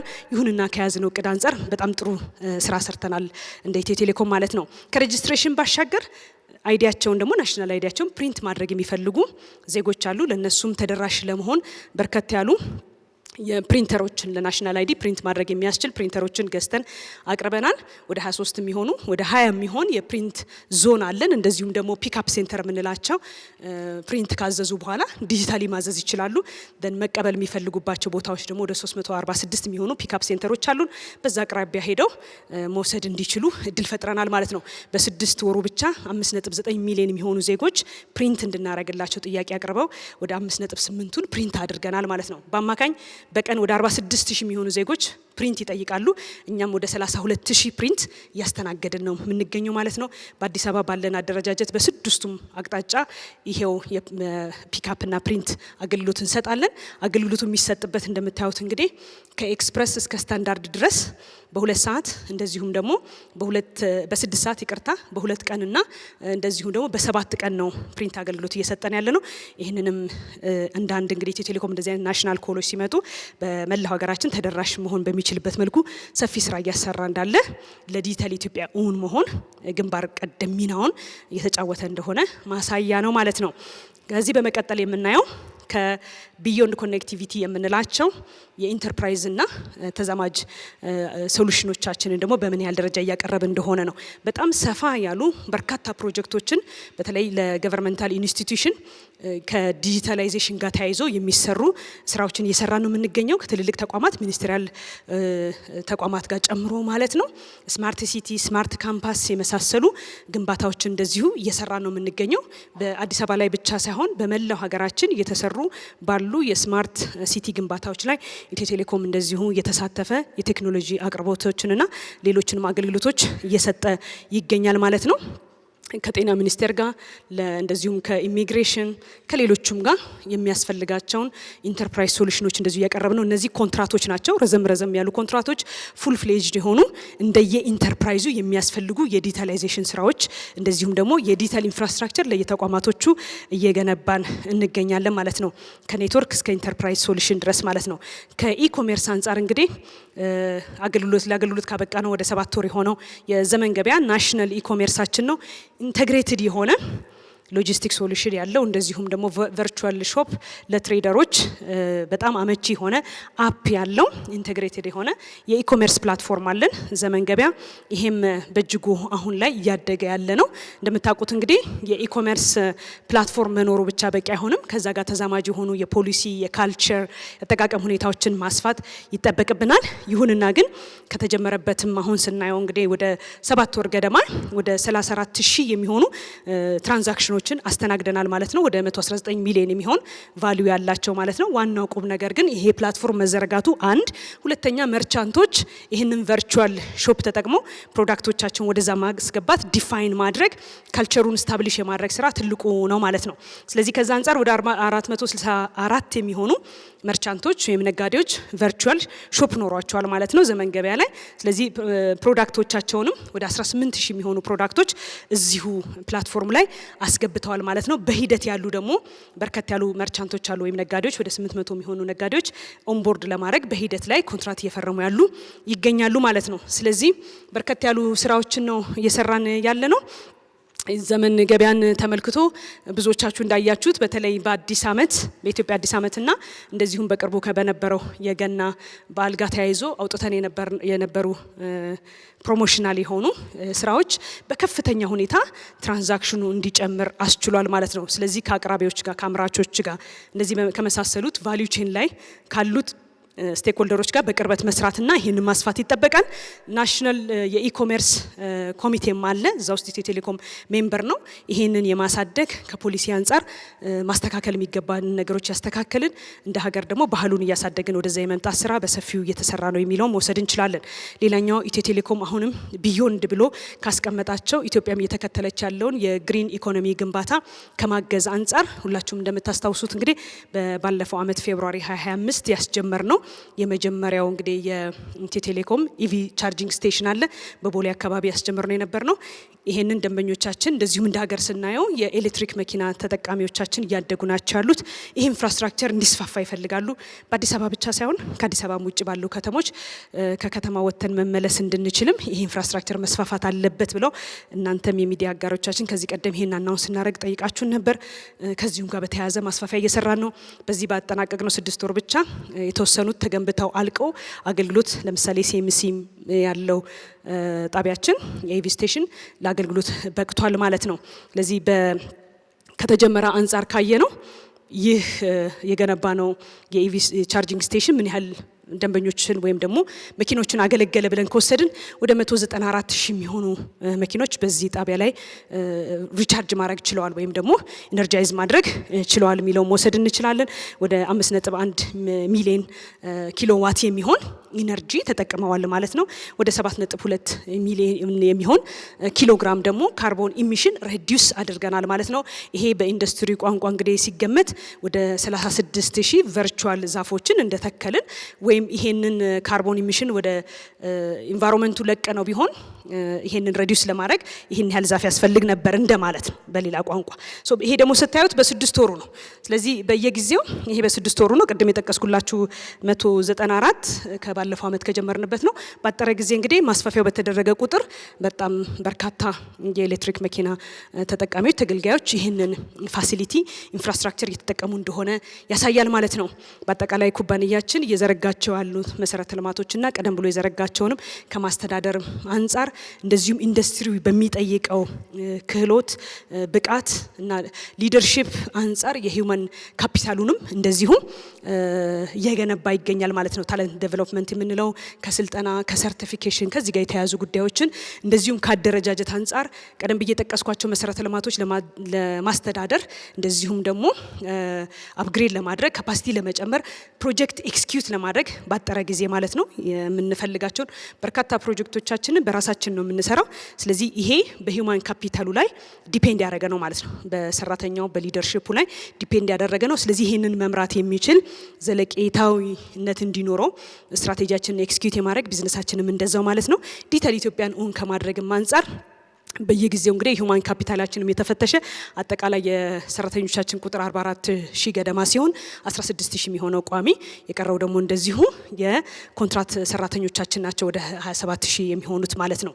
ስለዚህ ከዚህ አንፃር በኤክስፒሪየንስ የሚታየው አንዱ እንደዚሁም ደግሞ ኢንዱስትሪውን ለመምራት የሚያስፈልገው ስብጥር ጭምር የሚታይበት ነው ማለት ነው። አጠቃላይ የምንሰራቸው ስራዎች ቴክኒካል ኮመርሻል እንለዋለን እንደዚሁም ደግሞ ሳፖርት የምንላቸውን ባሳለጠ መልኩ የተደራጀ በጣም በሁሉም ዘርፍ በሚባል ደረጃ የካበተ ኤክስፒሪየንስ ያላቸው ባለሙያዎችና ሊደርሺፕ ያለበት ቲም ነው ማለት ነው እንደ ተቋም። ስለዚህ ይሄንን እያጠናከርን ነው እየቀጠልን ያለ ነው። ከካፓሲቲ ዴቨሎፕመንት አንፃር በ6 ወሩ ብቻ በትራዲሽናል በምንለው የትሬኒንግ ፕላትፎርሞቻችን ይሄ በዲጂታልም በአካልም የተሰጠው ማለት ነው አጠቃላይ ወደ 23000 የሚሆኑ ሰራተኞቻችን ስልጠና ወስዷል። ይሄ ማለት አንድ ሰራተኛ ከአንድ በላይ ስልጠናም ስለሚወስድ ማለት ነው።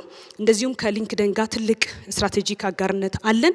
በዚህም ደግሞ ከ32000 በላይ የሚሆኑ ወይም 32160 ሰራተኞቻችን እንደዚሁ ስልጠና ዲጂታሊ እየወሰዱበት ነው ማለት ነው።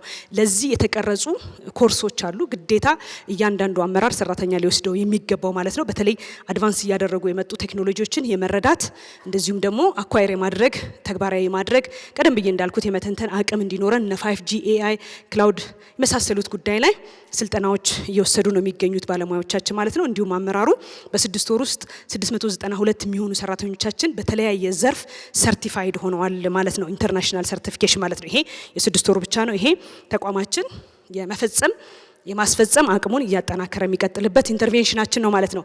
የስራ እድል ከመፍጠር አንፃር ኢትዮ ቴሌኮም በቀጥታ ከቀጠራቸው ሰራተኞች እንደዚሁም በኮንትራት በተለያየ ዘርፍ አብረውት ከሚሰሩ ባሻገር በርከት ያሉ ኢኮሲስተሙ ላይ እንግዲህ ሎካል ሰፕላየሮች አሉ አብረውን የሚሰሩ ዲስትሪቢዩት የሚያደርጉልን ምርትና አገልግሎቶቻችን ለደንበኞች የሚያቀርቡልን ከቫልዩ አድ ሰርቪስ ጋር ተያይዞ ደግሞ ኮንቴንቶችን የሚያመጡ እነዚህ ሁሉ አሉ። ብዙ ጊዜ የምናቀርብላችሁ ቁጥር በቀጥታ ከኛ ጋር ኮንትራት የፈረሙትን ኮንትራት እየቆጠረን ነው አስተውላችሁት ከሆነ ማለት ነው 497000 ብለን ነው የምናቀርበው ወይም እንደዛ አካባቢ አይደለም።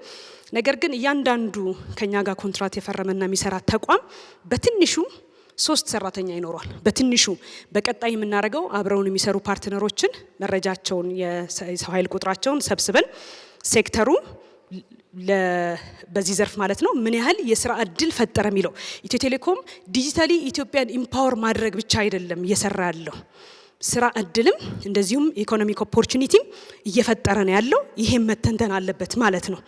ሴክተሩ በዓለም አቀፍም ስንገመገመው አንዱ ኢምፓወር በሚያደርገው ነው፣ ሌላኛው ደግሞ በሚፈጥረው የስራና የኢኮኖሚ እድል ነው ማለት ነው። ስለዚህ ብዙ ጊዜ አንደርማይን ይደረጋል። የኢትዮ ቴሌኮም የቀጠራቸውን ሰራተኞችና ኮንትራቶች አስወጥታችሁ የቀረውን 3 ሰራተኛ ይኖራል ብላችሁ ብታስቡ አፕሮክሲሜትሊ 1.3 ሚሊዮን የስራና የኢኮኖሚክ ኦፖርቹኒቲ ኢትዮ ቴሌኮም ፈጥሯል። ኢንፋክት ከዚህ በላይ ይሆናል ብለን ነው የምናስበው። ይሄ ከዚህ እንደ ሀገርም በደንብ እየለካ ነው መሄድ አለብን ብለን እናስባለን። ምክንያቱም አውትፑቱ ወይም ደግሞ የሚያደርገው አስተዋጽኦ ጀነሬት በሚያደርገው ሬቬኑ በሚከፍለው ታክስና ባፈራቸው ደንበኛ ብቻ አይደለም መለካትም ያለበት። ኢምፓክቱ በዚህ ልክ የስራ እድል መፍጠር የእያንዳንዱ ተቋም አንዱ ድርሻ ስለሆነ ማለት ነው። ስለዚህ ትልቅ እድል ፈጥሯል ብለን እናስባለን። ከዛ ባሻገር እንግዲህ አጠቃላይ ኩባንያችን የሚመራበትን ኦፕሬሽናል ኤክሰለንስ የምንለው የአደረጃጀት የአሰራር ስርዓቶቻችንን የማዘመን ዲጂታላይዝ የማድረግ ስራዎች በ6 ወሩም በጣም ሰፋ ያሉ በርካታ አዳዲስ ሲስተሞችም ለምተው ኢንተርናሊ ማለት ነው ከ11 በላይ የሚሆኑ ሲስተሞች መጠቀም ጀምረናል፣ አገልግሎት ላይ አውለናል ማለት ነው። ይሄ በዝርዝር ባልሄድበትም ለእናንተ ጊዜ ላለመውሰድ ከኦፕሬሽናል ኤክሰለንስ አንዱ ከምንሰራው በስትራቴጂያችን ሁሉ ጊዜ አካተን የምንሰራው ዱ ቱ ሴቭ የምንለው ወይም ደግሞ ኮስት ኤክሰለንስ ሪሶርስን በአግባቡ መጠቀም አሟጦ መጠቀም አንዱና መሰረታዊ ስትራቴጂያችን ነው። ይሄ በእኛ ዘርፍ በከፍተኛ ኢንቨስትመንት የሚፈልግ እንደመሆኑ ኢንዱስትሪያችን ማስፋፋት አንድ ነገር ነው። ያስፋፋነውን ደግሞ ኢንፍራስትራክቸር አሟጦ መጠቀም ያስፈልጋል ማለት ነው። ወጪ ቆጣቢ እንዲሆን በትንሽ ብዙ መስራትን መርህን ወይም ደግሞ ባህልን ታሳቢ ያደረገ ስትራቴጂ ግልጽ የሆነ ስትራቴጂ አለን። ይሄንን ዱ ቱ ሴቭ የምንለው ስትራቴጂያችን የራሱ የሆነ ስትራቴጂ አፕሮች እንደዚሁም ደግሞ ታክቲክስ አሉት ማለት ነው። ስለዚህ ይህንን ተግባራዊ በማድረግ በ6 ወሩ ብቻ 4.1 ቢሊዮን ሴቭ አድርገናል ማለት ነው። ወይም በመቆጠብ ስራውን አከናውነናል ፈጽመናል ይህን ያህል ግን ቆጥበናል ማለት ነው ቀደም ብዬ በተቀስኳቸው ስትራቴጂዎች ማለት ነው በ6 ወሩ እንቆጥባለን ብለን ያሰብነው 3.2 ቢሊዮን ነው ስለዚህ የቅዳችንን 129% በማሳካት 4.1 ቢሊዮን ኮስት ሴቪንግ ሰርተናል ማለት ነው እነዚህን ሁሉ ስራዎች ሰርተን እንግዲህ ኔትወርኩን አስፋፍተን ዲጂታል ኢንፍራስትራክቸራችን አስፋፍተን ደንበኞቻችንን ቁጥር አሳድገን ምርትና አገልግሎት ለደንበኞች አቅርበን እና ሌሎችንም መሰል ጉዳዮች ኢንክሉዲንግ ዲቫይስ ወደ ገበያ አቅርበን ማለት ነው ገበያችን ከምን ደረሰ የሚለውን ደግሞ ምን ይሆናል ማለት ነው ከጊዜ ወደ ጊዜ ሁላችሁ እንደምታውቁት በስትራቴጂያችንም እና በእንዲህ አይነት መድረኮች እንደምናሳውቃችሁ ኢትዮ ቴሌኮም የገቢ ምንጮቹን እያሰፋ ነው ያለው በስትራቴጂ ማለት ነው ዳይቨርሲፋይ እያደረገ ነው ያለው ቀደም ባሉ አመታት በዋናነት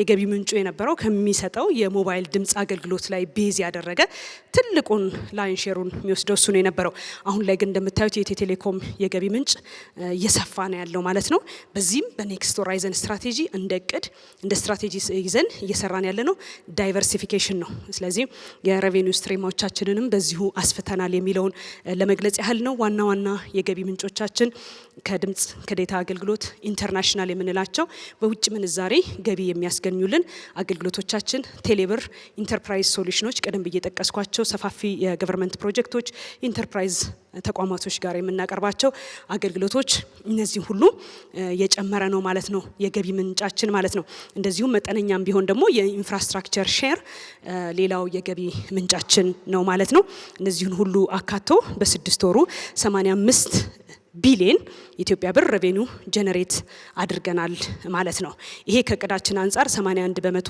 ያሳካንበት ሲሆን ከባለፈው በጀት ዓመት አንፃር ስናየው ደግሞ 37% እድገት አስመዝግቧል ማለት ነው ይሄ ምን ማለት ነው ካልን ወደ 23 ቢሊዮን የሚሆን ኢትዮጵያ ብር ከባለፈው ተመሳሳይ ወቅት ጋር ሲነጻጸር ጭማሪ ያሳየበት ወይም እድገት ያሳየበት ነው ማለት ነው ከኢቢዳ ሬት አንፃር ስናየው የኢንዱስትሪያችን መለኪያ እንደመሆኑ አንዱ ኦፕሬቲንግ ፕሮፊት ምንለው ማለት ነው ወይም ታክስ ዲቪደንድ አሞርታይዜሽን ሳይቀነስ ሬቱ 49.8% ነው በርግጥ እንደዚህ አይነት ሬቶችን የአመት መጨረሻ ላይ ነው መውጣት ሲወጡ የተሻለ የሚሆነው በርካታ የሚቀናነሱ የሚደመሩ ነገሮች የሚኖሩት መጨረሻ ላይ ስለሚሆን ግን ይሁንና 6 ወሩ ላይ ኢቢዳ ሬታችን 49.8% ነው ማለት ነው የውጭ ምንዛሪ ከሚያስገኙልን ምርትና አገልግሎቶች በዋናነት እንግዲህ ኢንተርኮኔክት ሮሚንግ ኢንተርናሽናል ቫልዩ አድድ ሰርቪስ የምንላቸው እንዲሁም የቀደም ብዬ የጠቀስኩት ረሚታንስን ጨምሮ ማለት ነው እና ኢንፍራስትራክቸር ሼር ወደ 88 ሚሊዮን ዩኤስዲ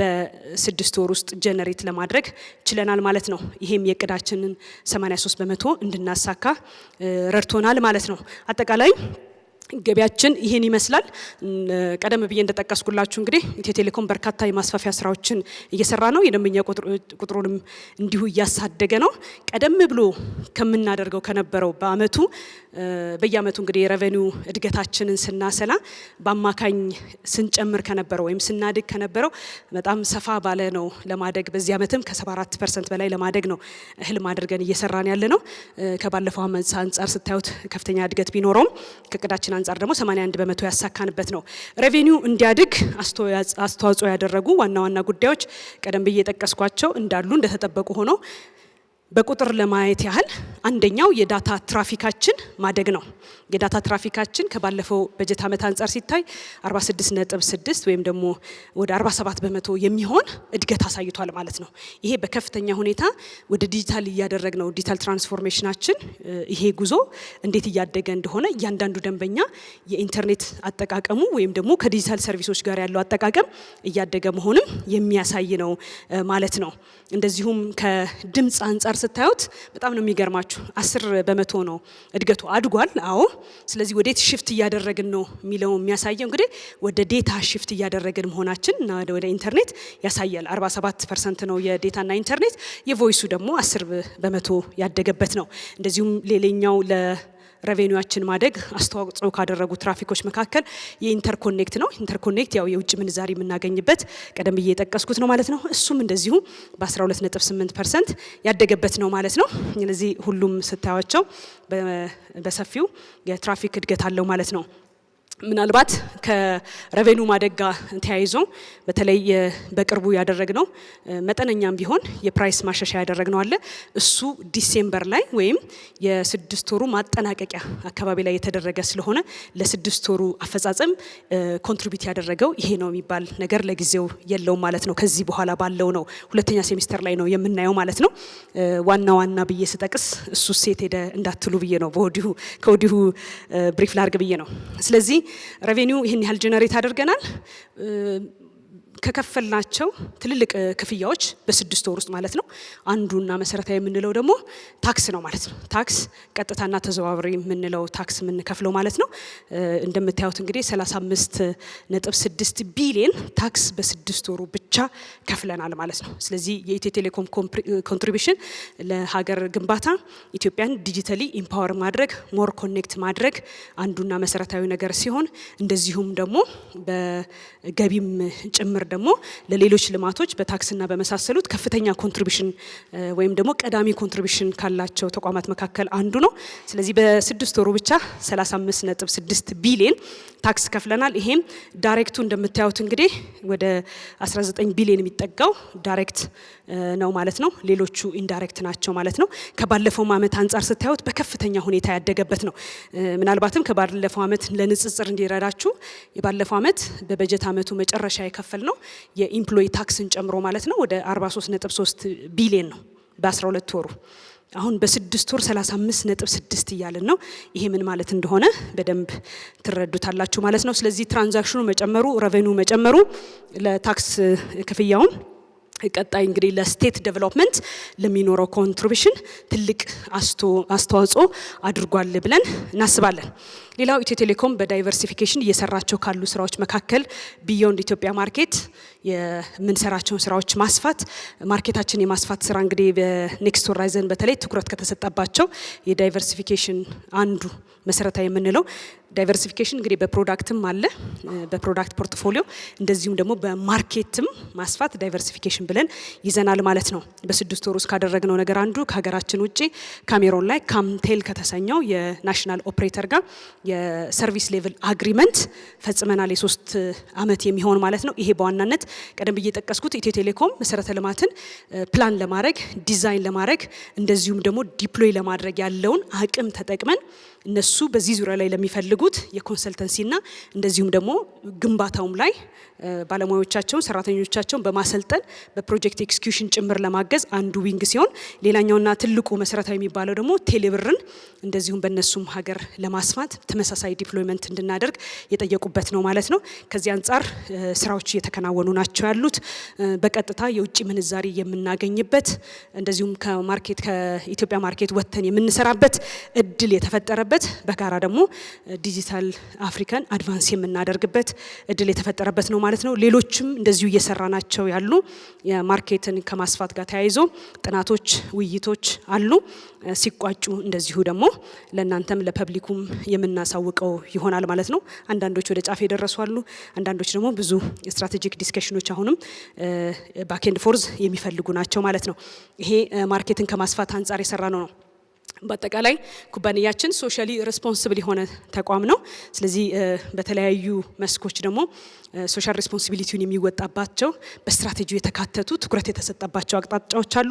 ማህበረሰባችንን ሳፖርት ለማድረግ እንደዚሁም ደግሞ ከመደበኛ አደረጃጀት በመደበኛ አደረጃጀት በገቨርንመንትም ሆነ ነን ገቨርንመንታል በሆኑ አደረጃጀቶች አድሬስ የማይደረጉ የማህበረሰባችንን ችግር ለማቃለል ይረዳን ዘንድ የተዘጋጀ የኮርፖሬት ሶሻል ሬስፖንሲቢሊቲ ስትራቴጂ እና መርሆች አሉን ማለት ነው። ዲሲፕሊን አለ ማለት ነው። ከዛ አንጻር አንዱ ባላንስድ ሆነን መስራት ነው። ከሰው ኃይል ከሰው ጋር ማለት ነው። እንደዚሁ ከኢኮኖሚ እንደዚሁም ከኢንቫይሮንመንት ጋር ባላንስድ ሆኖ መስራት ያስፈልጋል። ይሄ ለሰስቴናቢሊቲ ወሳኝ ሚና ይጫወታል ነው ማለት ነው። ከምንገነባው ኢንፍራስትራክቸር ጀምሮ ግሪን እና ግሪን ኢኮኖሚ እንዲሆን ግሪን ኢንፍራስትራክቸር ኢነርጂ ኤፊሽንት እንዲሆን ማድረግ አስፈላጊ ነው። ይሄን ታሳቢ አድርገን እንሰራለን።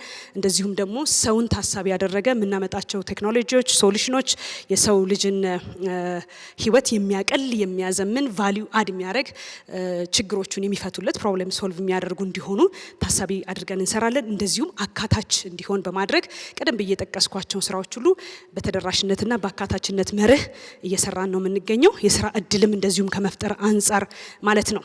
ቀደም ብዬ የጠቀስኩት የስራም የኢኮኖሚ ኦፖርቹኒቲ ከመፍጠር አንጻርም ሰፋ ያሉ ስራዎችን ባላንስድ በሆኑ መልኩ እንሰራለን። ስለዚህ በትምህርት ዘርፍ፣ በጤና ዘርፍ እንደዚሁም ደግሞ በግሪን በኢንቫይሮንመንት በምንለው ዘርፍ የምንሳተፍባቸው በርካታ በሂውማኒታሪያን እንደዚሁም በህፃናትና አረጋውያኖችን በማገዝ በገንዘብ እንደዚሁም ደግሞ ኢንካይንድ የምንለው በአገልግሎትም ጭምር ሰፊ እገዛዎች እናደርጋለን በእነዚህ ዘርፎች። በአጠቃላይ እንግዲህ በጥሬ ገንዘብና እንደዚሁም በእኛ አገልግሎት በምንሰጣቸው ኢንካይንድ በምንላቸው በድምሩ በ6 ወሩ ወደ 383 ሚሊዮን የሚያወጡ እገዛዎችን በእነዚህ ዘርፎች አድርገናል ማለት ነው። የዘረጋናቸውን መሰረተ ልማቶች ከማስጠበቅ የደንበኞቻችንን ዴታ ፕራይቬሲ እነዚህ የመሳሰሉ የኩባንያችን የሀገር ውስጥ እንደዚሁም ኢንተርናሽናል ኮምፕላያንስ የምንላቸው ስታንዳርዶች አሉ። እነዛን ኮምፕላይ አድርገን ለመስራት የዘረጋነው መሰረተ ልማት ምንም አይነት ጥቃት እንዳይደርስበት ቢደርስበት ፈጥነን መመለስ ሪስቶር ማድረግ የምንችልበትን አቅም ገንብተናል። ነገር ግን እንደምታውቁት ሳይበር ገንብተናልና ጨርሰናል የምንለው ጉዳይ አይደለም። በየዕለቱ በየጊዜው ይሄንን የማዘመንም የማጠናከርም ስራ እንሰራለን። በዚህ ዙሪያ ላይ ከፍተኛ ኢንቨስትመንት አድርገናል። ዘላቂነት ያለው ኢንፍራስትራክቸር እንዲሆን ጥቃቶች ከሀገር ውስጥም ሆነ ከውጪ ሊደርሱበት የሚችሉትን ጥቃቶች መመከት የሚችልበት አቅም የሎጂካልም የፊዚካልም ማለት ነው አቅሞችን እንደዚሁ ገንብተናል። ከሳይበር ሴኩሪቲ አንጻር አጠቃላይ ኢንፍራስትራክቸራችን ሬዚሊየንት ሆኖ ማይበገር ግሪን ኢኮኖሚ ከመገንባት አንጻር ይህን ኢንፍራስትራክቸር መጠበቅ ስራ አንዱ ትልቁ የኢትዮ ቴሌኮም ድርሻ ነው። በርከት ያሉ ከኢንፍራስትራክቸር ጀምሮ እስከ ሰርቪስ ድረስ ያሉትን የምንሰጣቸውን አገልግሎቶች ደህንነታቸውን የምንጠብቅበት ሲስተሞች እንዳልቀደም ብዬ እንደጠቀስኩላችሁ ነው። ኢንተርናሽናል መስፈርቶችንም ታሳቢ አድርገን የሰራናቸው ሰርቲፋይድም የሆንበት ነው ማለት ነው። ከዚህ አንጻር ማለት ነው። ሌላኛው ምናልባት ማነሳው ለመቋጨትም እንዲረዳኝ እንግዲህ ይህንን ስትራቴጂ ስንተገብር ስትራቴጂውን አናውንስ ስናደርግ በርካታ ስትራቴጂክ አሳምፕሽኖችን ታሳቢ አድርገን ነው ወደ ስራ የገባ ነው። ኔክስት ሆራይዘንን ተግባራዊ ስናደርግ በቀጣይ 3 ዓመት ብለን እንግዲህ የዛሬ 6 ወር ስትራቴጂውን አናውንስ ስናደርግ በርከት ያሉ አሳምፕሽኖችን አስቀምጠን ታሳቢ ያደረግናቸው ጉዳዮች አሉ። በእነዚህ ታሳቢ ባደረግናቸው ኢንቫይሮንመንት ውስጥ ቢዝነስ ኢንቫይሮንመንት ውስጥ ሆነን ነው እንግዲህ ስትራቴጂያችንን ስንተገብር የነበረውና የተገበር ነው ውጤቱም እንዳያችሁት የገለጽኩት ውጤትም የተገኘው ማለት ነው። በርከት ካሉት እንግዲህ አሳምፕሽኖች መካከል የፋይናንስ አቅርቦት እንደዚሁም የውጭ ምንዛሪ አክሰስ፣ ሬጉላቶሪ፣ የገበያው የውድድር ገበያውን እነዚህ የመሳሰሉትን ነገሮች ሁሉ ታሳቢ አድርገን ነው ወደ ስራ የገባ ነው ማለት ነው። ስለዚህ ትግበራው ላይ ስትገቡ ምን ችግር ገጠማችሁ ከተባለ አንደኛውና የመጀመሪያው የገጠመን ቻሌንጅ አሁንም መጠነ ሰፊ ሆነ የቴሌኮምና የዲጂታል ኢንፍራስትራክቸር የማስፋፋት ስትራቴጂ ነው ያለን። ለዛ ደግሞ ፋይናንስ አቅርቦት ያስፈልገናል። ፋይናንስ ስንል ደግሞ የውጭ ምንዛሪንም ጨምሮ ነው ማለት ነው። በ6 ወሩ የምንፈልገውን ያህል አላገኘንም። ስለዚህ በርከት ያሉ ፕሮጀክቶቻችን አሁንም የውጭ ምንዛሪ እየጠበቁ የሚገኙ ናቸው ማለት ነው። ከዛ ባሻገር እንግዲህ በመላው ሀገራችን ሁላችሁም እንደምታውቁት የዴቨሎፕመንት ስራ እየተከናወነ ነው ያለው። ከተማን የማልማት ሀገርን የማልማት ስራ በሰፊው እየተሰራ ነው ያለው ከኮሪደርም ባለፈ ማለት ነው። ከዚህ ጋር ተያይዞ ቀደሞ የነበሩትን መሰረተ ልማቶች የማንሳት እንደዚሁም ደግሞ አገልግሎቱን የማስቀጠል ስራ አንዱ ፈታኝ ስራ ነው። ይሁንና ከሚመለከታቸው ባለድርሻ አካላት ጋር ተናበን ለመስራት ሰፊ ርብርብ እያደረግን ነው። እንደምንሰራው እንደ ሀገር ሰፊ ልማት ከዛ አንጻር ካየ ነው ብዙ አገልግሎት መቋረጥ መውጣት ነበረበት ማለት ነው። ነገር ግን አገልግሎቱ እንዳይቋረጥ አማራጭ አገልግሎቶችን በማቅረብ እንደዚሁም ደግሞ ቴምፖራሪ የምንለውን መስመር ዘርግተን አገልግሎቱን ወደዛ በማዞር ዘለቄታዊነት ያለው ደግሞ መሰረተ ልማት የመዘርጋት ስራዎችን እየሰራን ነው ያለ ነው ማለት ነው። ስለዚህ ይሄ በራሱ በተለይ ደንበኞቻችን የሚያነሷቸው ቅሬታዎች ይኖራሉ። በየቦታው የሚደረጉ ልማቶች ኢንፍራስትራክቸሩ ላይ ጉዳት ያደርሳል፣ መነሳት ይኖርበታል። ከተነሳ በኋላ ደግሞ አዲስ ቦታ ያስፈልገዋል፣ በአዲስ ቦታ ላይ መገንባት አለበት። የተነሱት መሰረተ ልማቶች ሁሉ መልሰው ይገነባሉ ማለት አይደለም። አዲስ ግዢ ይፈልጋሉ። እነዚህ ሁሉ ኢንቨስትመንት ሪኳየር ያደርጋሉ ማለት ነው። ስለዚህ ይሄ ቻሌንጅ ነው። የፎሪን ከረንሲ አቅርቦት እንዳልኳችሁ ነው። በርከት ያሉ ደግሞ ኢንዱስትሪው የሚጠቀምባቸው በሀገር ውስጥ የሌሉ ሪሶርሶችን ማቅረብ ይኖርብናል። ያንን ለማቅረብ የሚወስደውም ጊዜ እንደምታውቁት ነው ማለት ነው። ከዛ ባሻገር የሬጉላተሪ ፕሬሸርም አለ። በተለያየ ጊዜ ሲገለጽ እንደሰማችሁት እንግዲህ ኢትዮ ቴሌኮም እኛ አንጋፋ ነን ነው የምንለው። ያ ሲግኒፊካንት ማርኬት ፓወር አለው ተብሎ ዲተርሚን ተደርጓል በሬጉላተሩ። በገበያው ላይ ትልቅ የገበያ ድርሻ አለው ማለት ወይም በእንግሊዝኛው ሲሆን የተሻለ እንትን ይሰጣል። እሱ ተያይዞ የሚያመጣው ኮንሲኩዌንስ አለው። ስለዚህ በሬጉላተሩ ዲተርሚን የሚደረጉበት ውሳኔ የሚታለፉበት በርካታ ጉዳዮች ይኖራሉ። በስድስት ወሩ ከዚህ ቀደም ስናከራይበት የነበረው የኢንፍራስትራክቸር ሼር ፕራይስ ኮምፕሊትሊ ሪቫይዝ የተደረገበትና ምናልባትም ወጪያችንን ታሳቢ ያላደረገ የኢንፍራስትራክቸር ሼር ለተወዳዳሪያችን ለተፎካካሪያችን እንድናቀርብ ዲተርሚን የተደረገበት ነው ማለት ነው። እነዚህና መሰል በርካታ ያው ጉልህ ወይም ሰፊ የማርኬት ድርሻ ይዟል ከሚለው ጋር ተያይዞ የመጣበት ጫናዎች አሉ ማለት ነው። እነሱም እንግዲህ እንደ አግባብነቱ እንግዲህ ለመወጣት ከፍተኛ ጥረት እያደረግን ነው ማለት ነው። በእነዚህ ሁሉ ችግሮችና ውስንነቶች ውስጥ ግን አሁንም ቀደም ብዬ እንደጠቀስኩት ኩባንያው በሁሉም ዘርፍ እድገት ማስመዝገቡን ቀጥሏል። እድገቱ ግን ቀጣይነት ያለው እንዲሆን አስተማማኝ እንዲሆን ደግሞ መስራት ያስፈልጋል። ከቴክኖሎጂም እንደዚሁም ደህንነቱን ማስጠበቅ በፋይናንስም ደግሞ ሰስተነብል መሆን እንዲችል ሰፊ ስራዎችን እየሰራን ያለ ነው።